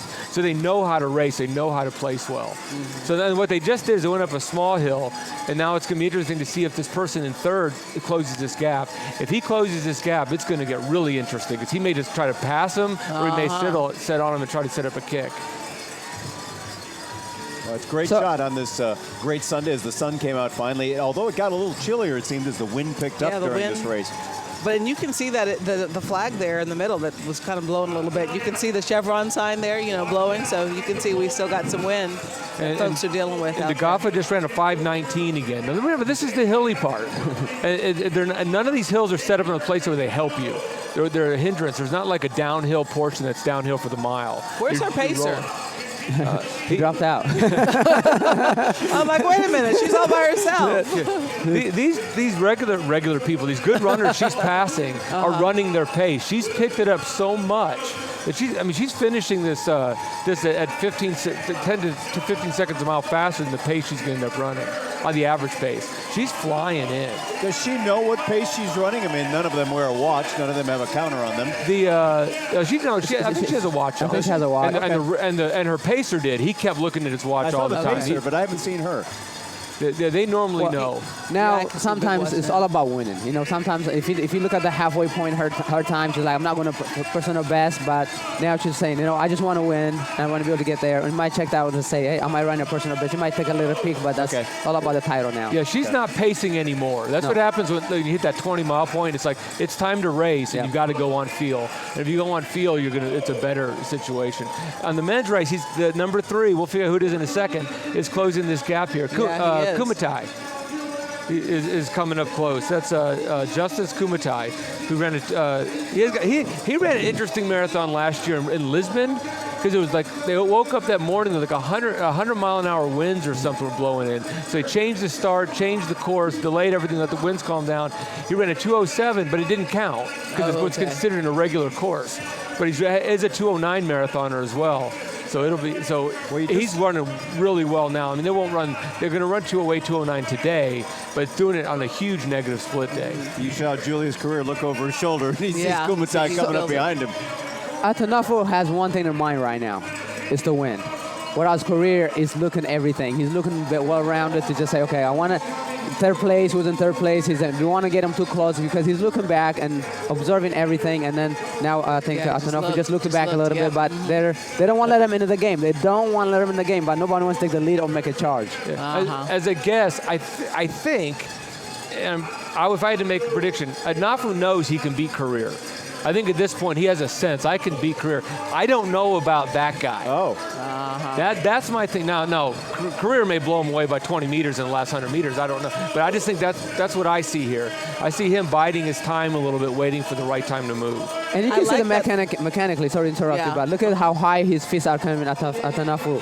Just how high the heels are coming, whereas career is a little bit now shuffling a little bit, so the mechanic is kind of giving away a little bit. Oh, I didn't know that's what we should be looking at.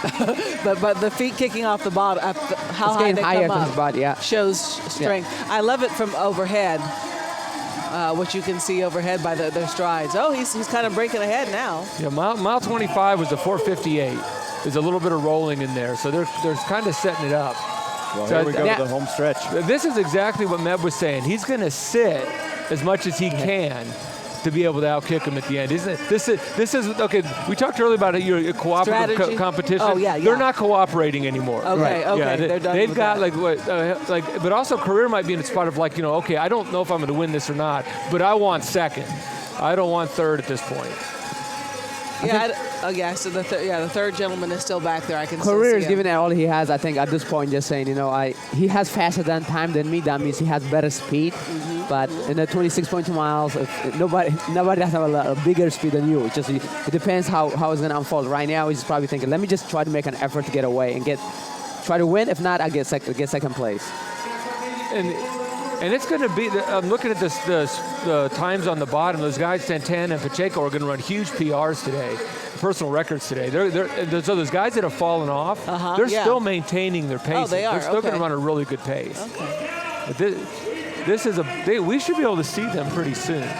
They should be finished here in the next minute and a half or so. They'll go career. Yeah. Hats off. Hats off. Okay, it's on now, folks. So the record for this race, John, in the marathon is what? 2:06:51. 2:06:51. Yeah. So we won't beat that today, but we'll get close. But there's never a time that a 2:08 or 2:09 marathon isn't a good day. Absolutely. Absolutely. Separation's happening. Separation's happening right now. Now I'm being proven wrong. Career's separating from him a little bit. Yeah. He's got to find. He's got to be thinking, I can't be second 4 times. Oh, God, he's in contention.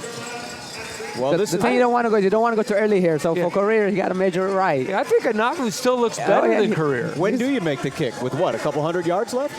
At this point, it's strength. I mean, you want to wait 400 meters, but you want to make that separation. Now he needs to make that separation about 3-5 seconds. And what career's doing, because I know he wants to get in the top 2. He wants to win it too, but he's looking over his shoulder and seeing an army of people coming. That 5 seconds is come and gone. Yeah.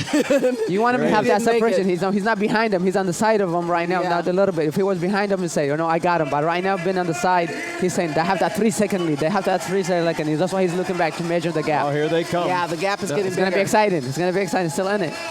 Can he do it? He's got a ways to close, but he's trying to get a big enough gap to where Nafu's like, okay, I'm good for second.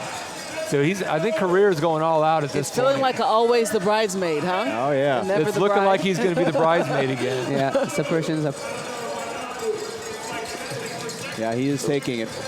They may run away with it here in just a couple of seconds. Separation's getting bigger now. He needs to look back right now and then keep digging a little bit for another 10-15 seconds because the separation is getting bigger and bigger.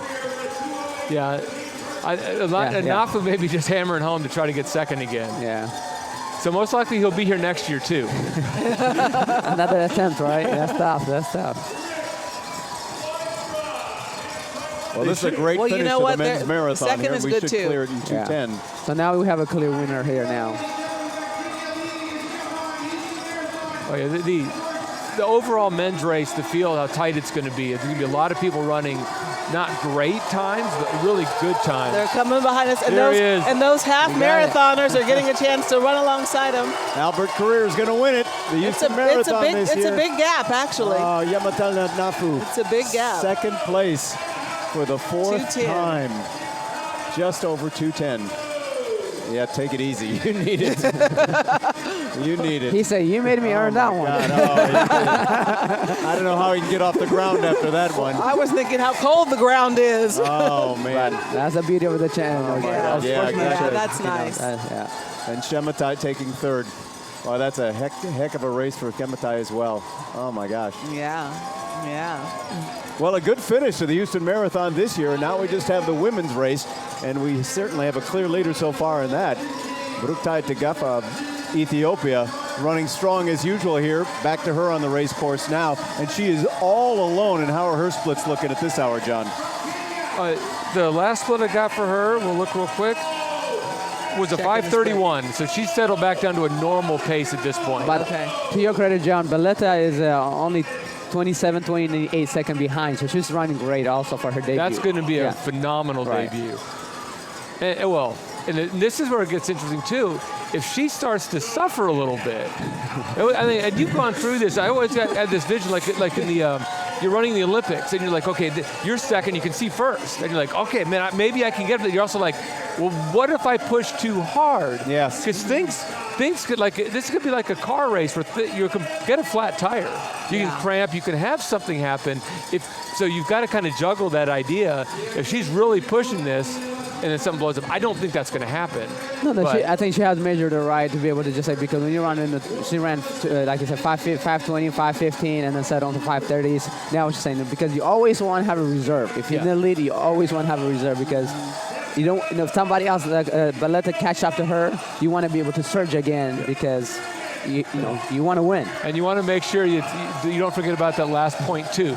Right. You don't want to have a good 26 miles, and then you're walking in. That'll happen to people today. They'll be walking in at the end. And we've seen it. And it's not toughness. It's not, you can do it. It's like, no, I really can't. I mean, the body won't respond, but she's going to finish this up. Well, Bruktai Tegafa in 2015 came in at 2:23.51, so that's her race record here. And will she beat that today, do you think? 2:23.51? I think she's got a good chance to get under 2:23.51. I don't think she'll get down to the, she's falling off and only running a 5:30 is going to hurt her to get the course record. Okay.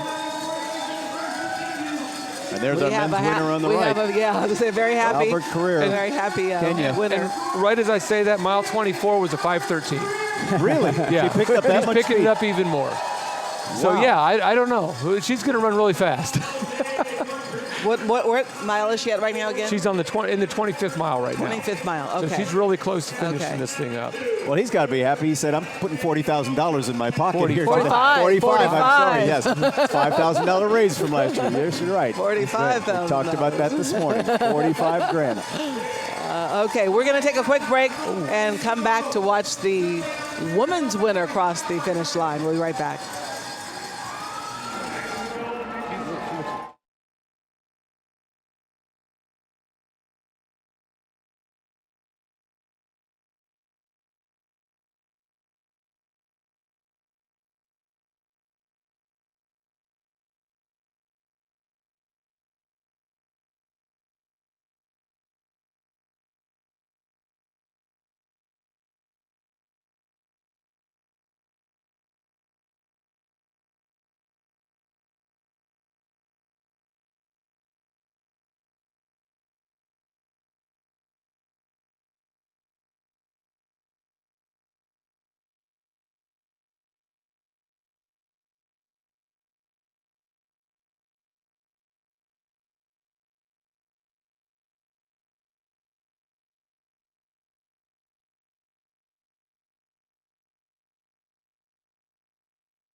Welcome back to the Chevron Houston Marathon and the Aramco Half Marathon. I have the Chevron Houston Marathon winner, Albert Carrier. Albert, great race.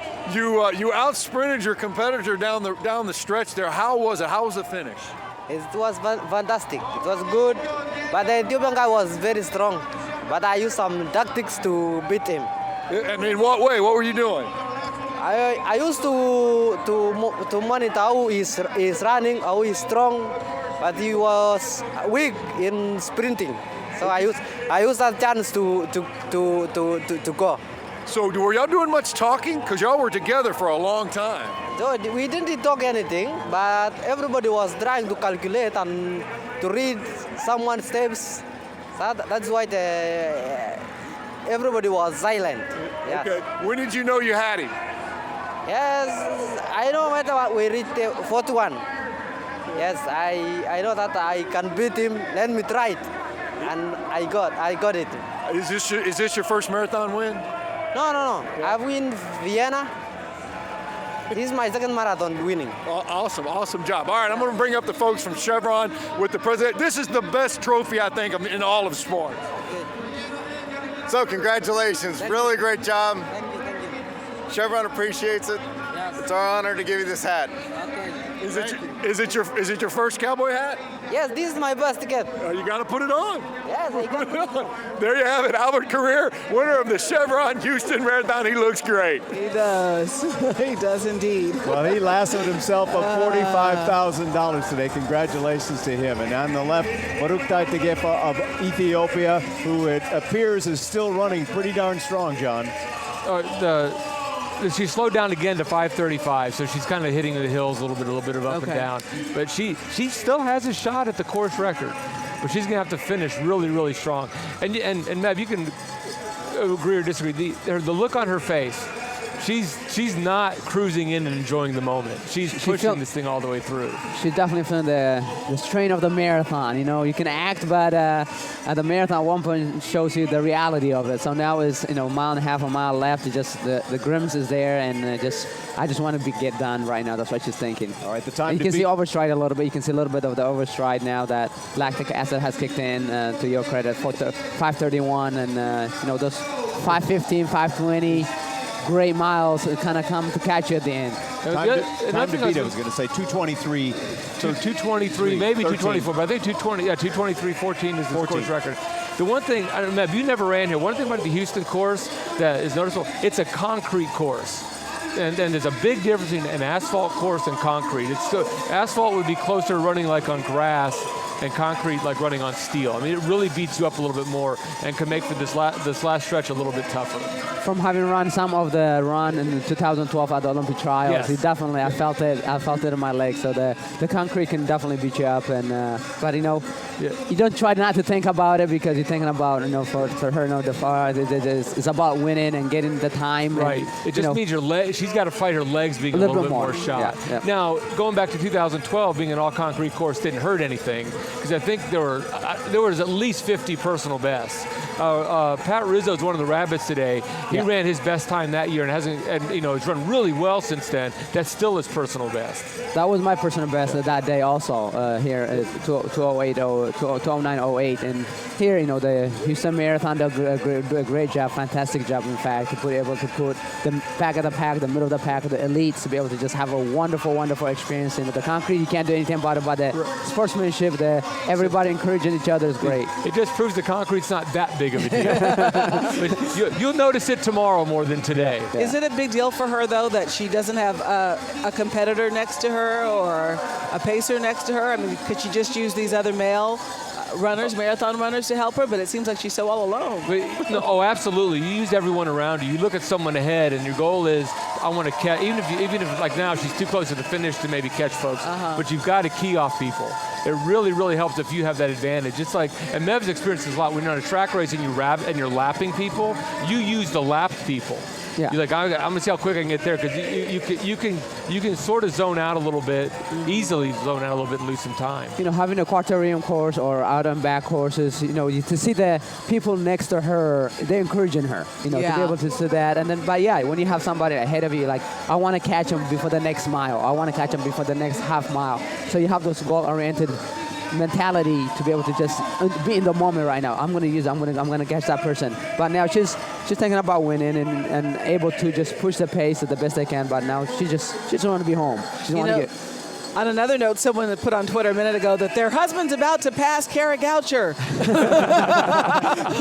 We're trying to find her in the group too, but she's not going unnoticed apparently by some of the runners who are trying to catch up with her and hopefully pass her is what they're hoping for. And this reminds me, all those folks in the half, one of the most memorable things they'll experience is being passed by DeGaffa. Yeah. That is how fast she blew by me when I was going as hard as I could. That'll be their story at the bar tonight, right? Yeah. Or tomorrow. That would be amazing. Well, she's just got less than 2 minutes if she wants to beat this course record of 2:23.14. This is Brukta DeGaffa of Ethiopia. She's all alone in the women's marathon out front, and we'll see whether she can do it in just about a minute and a half. Let's hope she sets a new course record. She's got to fly here the last couple of. I was thinking, John, some of the half marathoners will boast about how they beat her. Absolutely. They'll be like, I did the half 20 seconds faster than she ran the marathon. I know people that their goal is to beat the marathoners. They said, I want to get out there and beat the marathoners. Look at her. She looks great. She looked like she kicked it the last couple of 100 yards. She's going to want to catch this guy. I mean, she probably won't because, on TV it makes you look closer than you are. Yeah. But I think she's absolutely keen on him. See if I can get as close to him as possible. And again, let's go back. He's running a great marathon. Right. Yeah, this is a day he can be really happy about. Well, and again, a reminder that this is a unique opportunity where regular folks get a chance to be on the same field, court, ground with the elite pros. Stars. The pros. It'd be like J.J. Watt and me out on the same football field. That would be. Yeah, but I'd much rather race just DeGaffa like in the marathon than get hit by J.J. Watt. Right. I never want to be tackled by anybody, especially him. No, I guess we wouldn't. But I would pay anything to see Gina and JJ on the same football field. You know what I mean? All right, here we go at the end of the women's marathon. Brukta DeGaffa of Ethiopia, and she's going to come down yet this again, home stretch. right? Yet again. How many times will this be for her winning this? Their third win. Third win She'll here. be the third woman to win 3 times. Right. And it's been a long time since anyone's run Houston's 3 been times. very, very good to her. Yeah, yes. All right, it doesn't look as though she's going to beat this 2:23. She won't beat the record. She might get a personal. Yeah, she'll get a personal best. Here she comes. Here she comes. She's just going to miss it. Oh, she is just going to miss it by a few seconds. She is just going to miss it. Oh, my goodness. Yep. How about that? That's and a she personal slowed best. at the end a little bit there. 14 seconds. Yeah, 2:23.51 was her personal best prior to that. She just missed the course record. What's the course record? Was it? She beat her time from 2:23.14. 2:23.14 and unofficially I think she did beat her last year's time. Yeah, that's her fastest time she's ever run. Okay. Congratulations to her. Okay. What a race. And that's the third fastest time ever run in Houston. Wonderful. In a race that has a ton of great times. Absolutely a ton of great times. All right, the half marathoners on the right of your screen, the marathoners coming in on the left of your screen. Bobby Slowback has our winner. Bob? Okay, I'll ask you that. Oh, I'm sorry. I'm here with Megan Shalhoub, the last woman starting. She has finished. What was your time? 1:23. 1:23. You have any idea how many runners you passed? I don't know how many I passed. I hope it was a lot, but I don't know the exact number right now. I'm sure, and if you finish in an hour and 23 minutes, you passed 1,000. I'm figuring. That sounds great. I'll take that. I like that. Are you going to be running next year? I plan on it, hopefully. If everything goes according to plan and everything's smooth, then yes, I'll definitely be here. Well, congratulations and great job on raising all the money today. Thank you so much, and thank everybody for all of the support that I was given. It was amazing, an amazing event. Awesome stuff. Great job. Thank you. All right, more coverage of the Chevron Houston Marathon when we come back.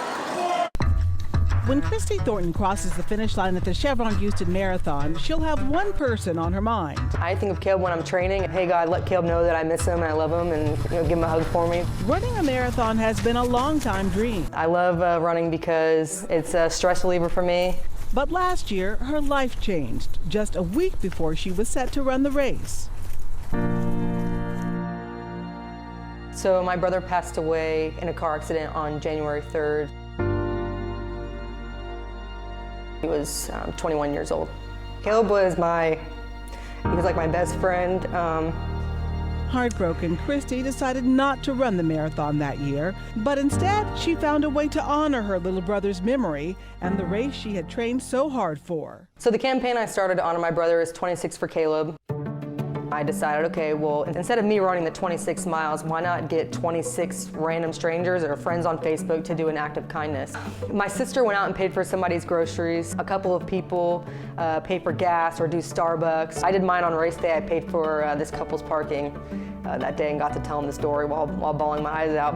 This woman that I met, Sarah, she ran the Disney Marathon and left 26 for Caleb cards just like throughout the race. And some lady actually found one while eating her ice cream at the park, and she posted about it on Facebook, but it was really cool. After all, Christy knows the healing power of kindness in the face of tragedy. Mayor Turner gave me an award for everything that I did during Harvey, being a part of the rescues, being with the Coast Guard. Another way she's giving back is through a scholarship fund in her brother's name. This year, she's finally running the marathon, and what she started with 26 acts of kindness has now spread far beyond that. I hope he's proud.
Chevron awarded 3 local charity organizations $25,000 each as part of this year's Chevron Houston Marathon Run for a Reason charity challenge. The 11-day challenge gives Run for a Reason charities the opportunity to compete for additional funding. This year's charity winners are the Arbor School, Bose Place, and Living Water International. On Friday, Chevron presented each winner with a $25,000 check. Congratulations to all of them. Well, thank you to all the volunteers who run this race every year and all those who help put it on. And thank you to Meb Keflezighi, Mr. Marathon, for joining us today. Always your expertise. We love it. You head from here to where? I go home tonight and spend some time with my daughters and my wife, and I'm getting inducted to the San Diego Hall of Fame at the end of the month, and then there's very busy spring coming up, so I'm going to be a lot on the road. Congratulations. Great to have you back with us here in the city of Houston. Yes, appreciate you taking the time. Thank you very much. Thanks for having me. You bet. All right. See you later. All right. Okay, we want to go now to Bob Slovak, who I believe is with the female winner yet again, Bob. Yet again, Gina. This has to feel like her home course. Brooktite Degefa from Ethiopia wins again for the 3rd time. How do you feel? I'm happy because I'm like Houston people. Tifozo is nice. Thank you so much, the organizer Houston Marathon. Thank you so much, I say. Everybody knows that smile now. So how was the race for you? It started off a little cool. How was the weather, everything? Yeah, a little bit last year, it is good. This year, a little bit cold. Yeah, a little bit cold. But you had a little company there for a while, but you pulled away again. መጨረሻ ላይ ከነሱ አምልጠሽ ሄድሽ። ብዙ አብሮች ነበሩ። በቃ ጥሩ ስለሰራው ያ የሰራውትን ነው የሮጥኩት መጨረሻ ላይ። I just performed what I trained for. I trained for the place, and that's according to my plan. Six races here in Houston, 3 wins now, 3 top 4 finishes in addition. How much do you love running in Houston? እምሮጠው የመጀመሪያ ፈጣን ሳይተን አሜሪካ ላይ መጥቼ እዚህ ስለሮጥኩኝ በቃ በየአመቱ ኤላንም ጥሩ እንትን ስላላት አዘጋጇ እወዳለሁ። ኤላንም በጥሩ ሁኔታ ነው የምትቀበለኝ ለዛ You know, I really like, the support that I get right before the running, also, the organizers, as well as the people cheering me up. I like coming again and again here. And this is the first time that I did very well as well in my running career. Awesome stuff. We love having you here. Third-time winner. We have the folks from Chevron here. Not her first cowboy hat. She's grown a cowboy hat collection. Oh, yes. I know. Here, can we? Thank you. Meb, see you later. See you, Meb. Have a good day. Enjoy. All right, there you have it. Untitled, the champion once again. It's so great to always see her big, bright smile and getting used to her in that cowboy hat. Oh, man, she has that worldwide glow smile. Really that is great. Also nice to hear her talk about, because we've talked about it as well here from the desk, what a great job is done by the organizers of this event, and how much at home she feels, not just because of the people along the route, but because of the organizers and how much they take good care of these folks. Red Koch and that whole crew just do an incredible job. I don't think they have slept in the last month. No. But you never know it working with them. I mean, they are the ducks under the duck feed under the water doesn't show at all. Everything's smooth. They work really, really hard. Aaron McGowan is in charge of the elite fields. The depth of these fields today, to me, I mean, doing the research on it, I was like, I wish he didn't do such a good job, because there's so many good people doing so many good things. And then you got guys like the Pacheco and Santana, who just ran. Pacheco ran, make sure I get it right. He ran a 2:10 today, and was a 2:17 PR. Wow! I mean, you don't expect that. And that wins this some years. That wins most major marathons. Right. And out of nowhere, he just runs and so they're setting up a whole bunch of good people coming here to do great things. All right, let's take it back to the race course. Elisa Rivas is at the split with the latest from there. You got it. Good job. Like the spirit. Great. Keep it up. Keep it up. And we are here near mile marker 8. We're joined by these wonderful women cheering for a group called the Pikettes. They say because it's all about coffee. You just got to see your friends. You're waiting on more. Yeah, we've got one more coming through. So we had most of the group go through. Now we've got one more. And they've got that infamous cowbell. Yes. It's really obnoxious. More cowbell. But they hear you and they see you. And the idea on the sign is great. We start with coffee and we finish with a glass of wine. All right. These ladies know how to celebrate. All right. And that's what it's about out here, cheering for their friends, raising them up, giving them support, helping them get to the finish line. We're here with the half marathoners. So by the time they get to us at mile marker 8, they can see the end in sight. They know they're more than halfway done with the half marathon. But right now, this group of runners in particular, a little bit slower. You're seeing them a little bit more tired at this point, but still in pretty good spirits out here as this race comes out along Bissonnet, turns at Mandel for the full marathon, which most of those runners have really already gone by, but we still have a pretty thick crowd out here for the half marathon. So back to you guys in the studio. All right, Elisa, thank you so much. We want to go to another site along the race route, Pooja-Lodia and Tanglewood by Chimney Rock and Woodway between miles 16 and 17. Pooja? That's right, Gina. We're having a great time. Actually just got to this location, and people out here are incredibly excited. Guys, you know you have to come out here because you have the best signs that are out here. I love this. You think you're tired? My arms are killing me from holding that sign. And this one's stuck between a walk and a hard place. This one, I'm trying my hardest not to smile while I read this because it says, smile if you're not wearing underwear. Guys, this is what the spirit is like out here. Tell me a little bit about why it was so important for you to come out here and support your loved ones and embarrass them too, by the way. It's a coworker that we're here for, and she has been training nonstop for months now, and we are so proud of her, and we wanted to come out and surprise her. She didn't know we were going to be here, so. Well, I'm sure she got a surprise.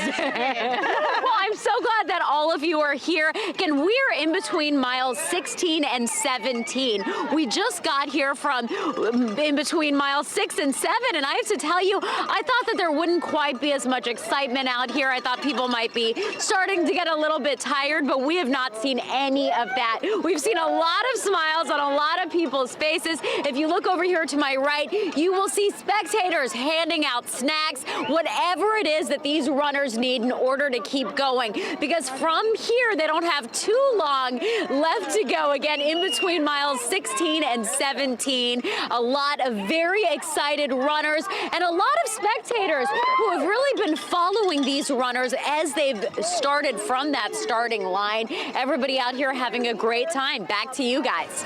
All right, Pujalodi, thank you. We have our reporters all over the race course this morning. We'll get back to more of them in just a second. But we're joined now by the man who led this effort for Chevron, Jeff Schellebarger, who is the president of Chevron North America. And without you guys, this race wouldn't go on every year.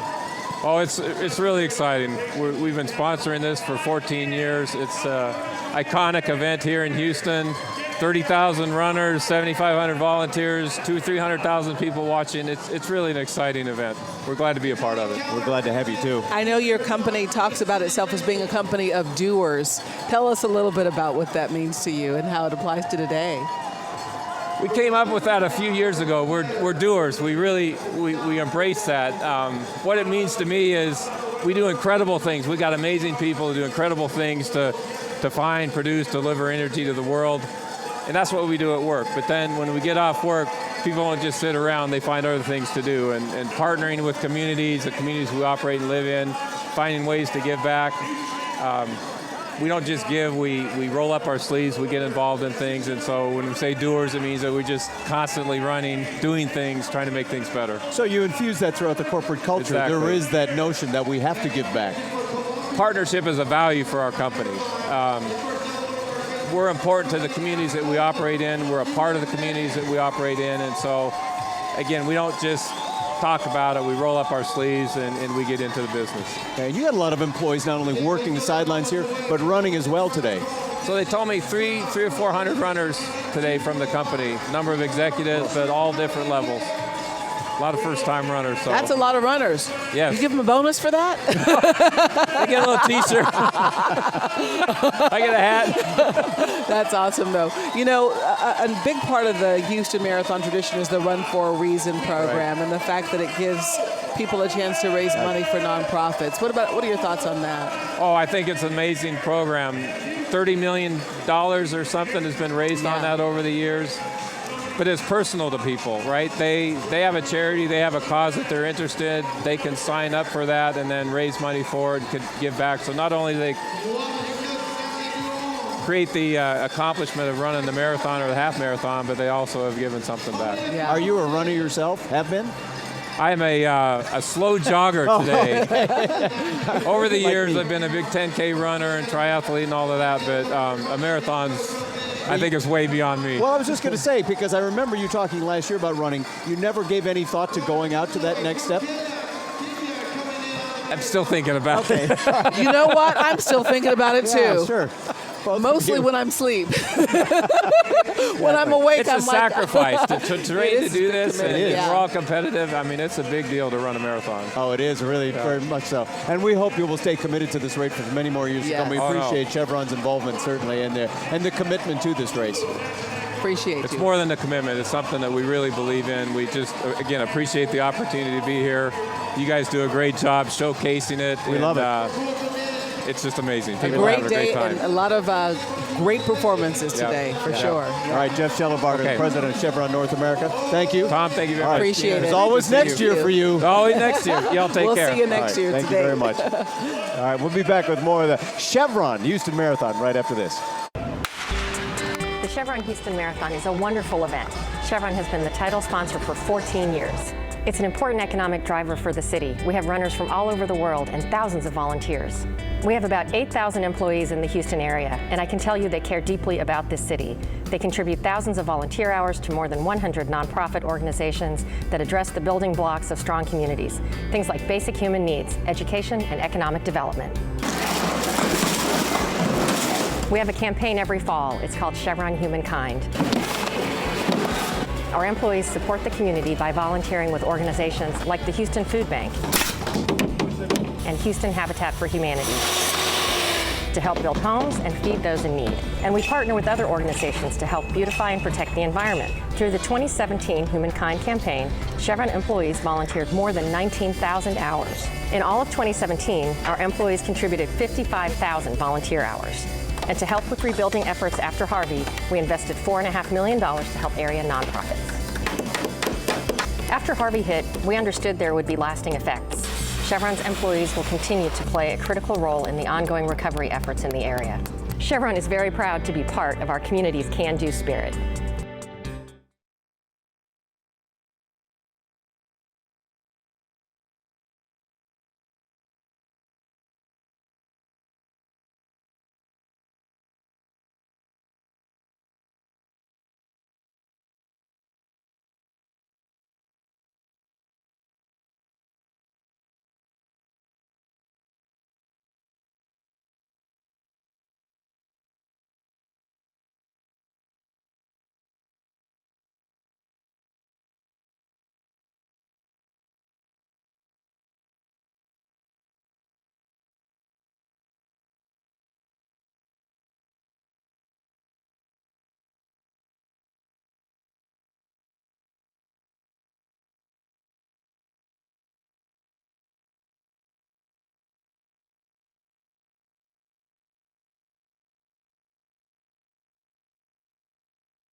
The Chevron Houston Marathon, Aramco Houston Half Marathon, and We Are Houston 5K has been sponsored by Chevron and Aramco.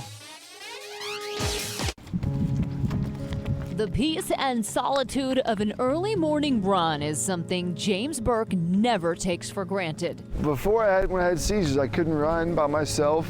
You know, it speaks a lot to living with epilepsy. You can't really do anything on your own. His journey with epilepsy started when he was a freshman at the University of Texas and suddenly began having seizures. I got diagnosed when I was 18. The seizures, they got a lot worse. The seizures became so violent he would lose control of his body. I fell on brick stairs, knocked my teeth back pretty good. I had another seizure. I ran through a glass storefront. James even survived several brushes with death, falling into a lake at a golf course during one seizure. He was in the lake face down, and my cousin and I got him out and gave him CPR. I thought he had drowned. Sure did. The fire, that was a big one too. I was hanging out with my friend here at the house. I woke up on the other side in the burn unit in the ICU. And when I woke, the doctor walked in and he said, "James, you had a seizure. Somehow you turned your stove on and your t-shirt caught fire. And you have sustained second, third, and fourth degree burns to over 45% of your body." Then a breakthrough.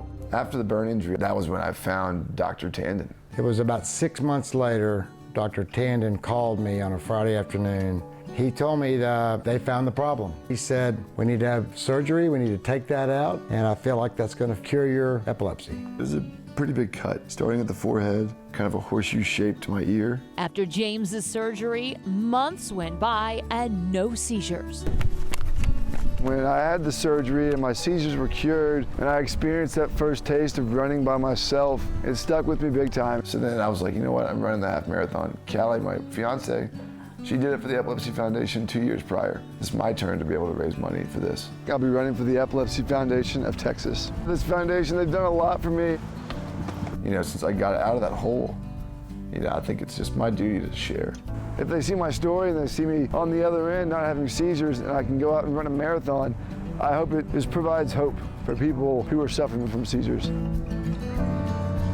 Boy, it sure does. It provides hope to all of us. Just Oh my gosh, what a resiliency guy. of the human spirit. You got Amazing, it. yeah. Well, we want to go to Bob Slovak. He's down at the finish line, I believe, with some runners who recently crossed the finish line. Bob? That's right, Gina. You know, we've talked to the winners. Now we're just going to talk to people who came to run. I have Beth and Haley, a mother-daughter duo here. Mom lives in Chicago. Yes. Daughter lives in Portland. Got family in Texas. Y'all just came down to run. We did. We did. How'd it go? It was great. Beautiful day, great course. Had a great time. I loved it. Yeah, you finished pretty good in 1:30 or so, right? I did, yep. It was awesome to see so many different runners and everyone of every shape and size, and it's just humbling when someone who's 80-year-old is passing you, and just, I'm like, I just want to beat him and keep up. It's awesome to see, and that's what running's all about. Yeah, I was going to ask you, the fans, the city, what do you Fans were think? great. I loved it. I loved the course. Everything you would need was out there. You know, water, Gatorade, tons of volunteers, lots of security. It was great. And a great experience for Loved mother-daughter. it. Oh, well. we travel to race. So. We love it. I love it. Thanks. Y'all have a Thank you great so day. much. Have a great day. Just one of the many great stories of just your everyday runners who love this event. Back to you guys. All right, thank you, Bobby. And now we're going to take you to the race course and Courtney Fischer, who is out in the memorial area near mile 22 or so. Courtney, good morning. Good morning, guys. Things are really picking up. We're starting to see these runners coming in, huge mass of them. Just a few, I'd say, feet back from us right now. The energy out here is awesome. We've got a band behind me rocking. And get this is the biggest deal. If you make it to mile marker 21, which all of these incredible men and women have, guess what you get, guys? You get some free beer. Eureka Heights is here. Ice cold beer. Tell me, how many of these have you handed out so far? I was pretty surprised. I had an elite runner that took it. He first thing he pulled over, and this was like 2 hours and 2 minutes into it. He says, "Thank you so much." You know you are. There you Woo! go. Keep it up. Good hustle. I don't mean to stop you from doing this, but I have to say, you know you are pretty much epic if you are an elite runner and you're like, wait, I got to stop and jump this. Yeah, it's pretty cold out there, and sometimes you can overdo it, but keep it up. Keep up the hustle. Eureka Heights has been out here. You hand out these free beers all the time. Why do you guys want to be out here? Well, we just want to give back to the community. We love being involved in fitness, and this is one of our managers here. This is Evan. And who doesn't love free beer at mile marker 21? Well, actually, we're at 22. God, technical. Thank you. That's all right. Thank you for correcting me. That was No, good. that's all right. 22.3. It's just like to carb up, basically, right? Exactly. Then have a little fun with it. Absolutely. Pretty much, dumb and fun is pretty much our mantra. So. Dumb and fun. I like that. Smiles and high fives are what we're all about. Yes. We just love putting smiles on people's faces. They're like, oh my God, they're giving out beer right over here. So. All right, I'll let you do your thing. Thank you guys so much. So you see that? Guys, Gina, Tom, I'm telling you, you're going to run next year because free beer. I was just thinking, free beer, what are we doing on this set, Gina? I don't know. You know what a beer drinker you are. Short straw. Yeah. Tom, why are you out in my habit in front of everybody? I'm sorry. All right, let's talk to the man who is here every year with us and one of the guys that makes this possible. He's the president of the Houston Marathon Committee and the race director, Brant Koch. Another great show you got going on here this morning. Thank you, Tom, Gina. Yeah. Some great performances. I know it has to make you feel good to see things go well and to see people get a chance to perform so well. You know, we have a staff that just is amazing. We are really in a sweet spot right now. Everybody this weekend has been telling me this is just a well-oiled machine. I mean, we have really gotten this down. Everything very smoothly done. I couldn't be happier. You know, one of the winners, Gaffa mentioned about the fact that she felt like part of the reason she loves coming back and winning 3 times is that she's so well taken care of by the people who put on this event. It matters to them to make them want to come back. Yes, our elite team. I travel around the country to various events, very, very well-regarded events, and I watch what they do. and I compare them to us, and honestly, I think we come out on top. Well, you do, and the average runners say that too. They're treated like elites here. You've got the George R. Brown Convention Center, which makes it convenient for a warming center and all of that, but you really put that extra effort into the everyday runner. Guy Morse, the longtime executive director of the BAA and race director of the Boston Marathon until, about 2000, mid-2000s, 2005, 2006, he came here one year and commented to me. He said, "You treat every runner like an elite." I mean, they start out from the convention center. They're indoors. They warm up. They can, they take off their warm-ups. They walk out to the start. They run the race. They come right back in. You feed them. You give them all the goodies. They're back indoors no matter what the weather's like outside. The difference is that the elites are on the second floor and the non-elites are on the first floor. Yeah, exactly. Otherwise, it's the same. Small difference, very slight difference. Well, Brant Koch, thank you very much for all your efforts all year long. We look forward to another great race next year. Absolutely. Thank you. Thanks for having me. Oh, you bet. Thank you. All right, let's go to Elisa Rivas, who is along the race course as well. She's at Mandel and Bissonnet, where some people are just crossing that turnaround. Yes, right here at the split, right before mile marker 8. I'm going to give you a look down the line here because the left side of your screen is where the marathon runners came through. They're already kind of breaking that side of the street down here along Bissonnet, marking things off so that nobody goes the wrong way toward what was the marathon course as they close it down. On the right-hand side, we've got the half marathon crowd out here this morning, and this is the course, the crowd with a little bit slower pace, but everybody still looks like they're doing well. Say hello to Channel 13. All right. So yes, we're out here. The runners, a lot of them you see walkers at this point, a little bit tired, but everybody's still in good spirits. A lot of smiles, a lot of high fives, especially when they see family come out and meet them at specific locations. Still in very good spirits this afternoon here near mile marker 8. Now let's toss it to David Nuno along the race course. Hey, Elisa, I'm here at mile 15 having a party here on the Post Oak and San Felipe area. Every year I've been here, there's always a big party going on. Thanks to this guy right here, Tony, loves to give out beers while he's out here. Now, Tony, why do you do this? We just want to get back, Hop Dotty, we love Houston, we love our city, we got a couple locations nearby, and we just want to be a part of the marathon. So we partner with Buffalo Bayou Brewery, and here we are every year. What's your success rate? Because I can't imagine people wanting beer right now. We go through about 5 cases on a cold year, 10 cases on a good year, so we're doing okay. You're doing okay. Thank you, Tony. Beer, I know about Gatorade, I know about water, I don't know about beer on the raceway, but I guess it's working out for those guys. All right, let's go out to Pooja Lodia. Pooja? David, the sun is out. It is turning out to be a gorgeous day. I am hanging out right now with members of the Bay Area Running Club. They are not doing the marathon this year, but y'all are awesome because you were handing out food to all of these marathon runners. Why do so?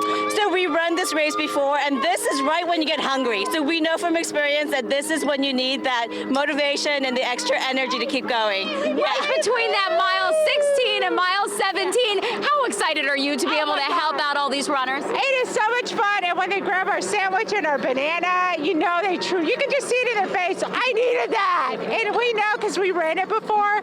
So like she said, at this mile, you're starving, and you're just looking for any food. So we thought, hey, let's go out there and hand out food. What a great way to give back. Well, you two are heroes, because again, we've got tons of these runners continuing to keep going on.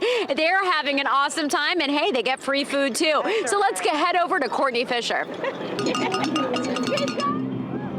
Hi, Pooja from mile marker 22. We are having just as good of a time as you. The band is rocking. Runners are coming in. Listen, guys, I have to say, when there is nobody at the medical aid station right now, you know it is a good day for the Houston Marathon. These signs still incredible. I don't know if you can see that hot pink one.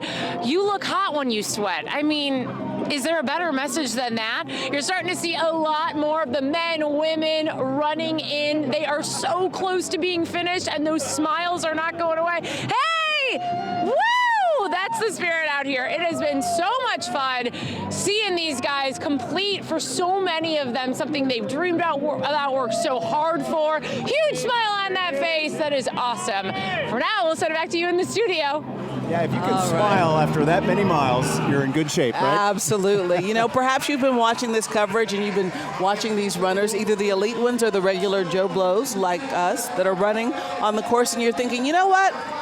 That's on my to-do list. I can do that. Well, the registration for next year's event begins today. It opens at 3 p.m. The information for the early registration for the race, which will be January 29th, 2020. The actual, 17th through the 29th, it's a whole weekend of events. But you can get information at abc13.com or chevronhoustonmarathon.com. Again, there's the 5K first, and then the Aramco Half Marathon and the Marathon on Sunday, the 29th of January, 2020. And if you know someone who's running today, relatives or friends, join us tonight at 10:35 for the finish line. I'll be hosting that show along with John Warren, joining me live tonight to talk about this great race today. 10:35 tonight. We'll bring you all the sights and sounds, not only from the finish line, from along the race course. John, thank you once more again for joining us here. It was another great race for the Chevron Marathon and the half. Incredible. I think the most amazing race is obviously the women's half, to run the best ever in the USA in the Western Hemisphere. But on top of that, the old record was 66:29. So to run 67, 68, under 68 minutes would be pretty good. 8 women ran under 68 minutes today. Wow. This is the greatest half marathon ever run in the Western Hemisphere for the women's half. No question. Terrific. Well, we couldn't do it without you every year. We appreciate it. The men's head track coach at Rice University, John Warren, thank you. Yeah, we always appreciate your insight and helping it make sense to people who are beginners in the world of elite racing. And Gina Gass, that I couldn't do without you every year. Well, you could, but I appreciate that you don't. For everybody here at Channel 13 and all these folks behind the scenes, our great crew here that make us look so good every year, we thank you for joining us. I'm Tom Cook, and have a great Sunday, everybody. Get out there and run. We'll see you tonight at the finish line.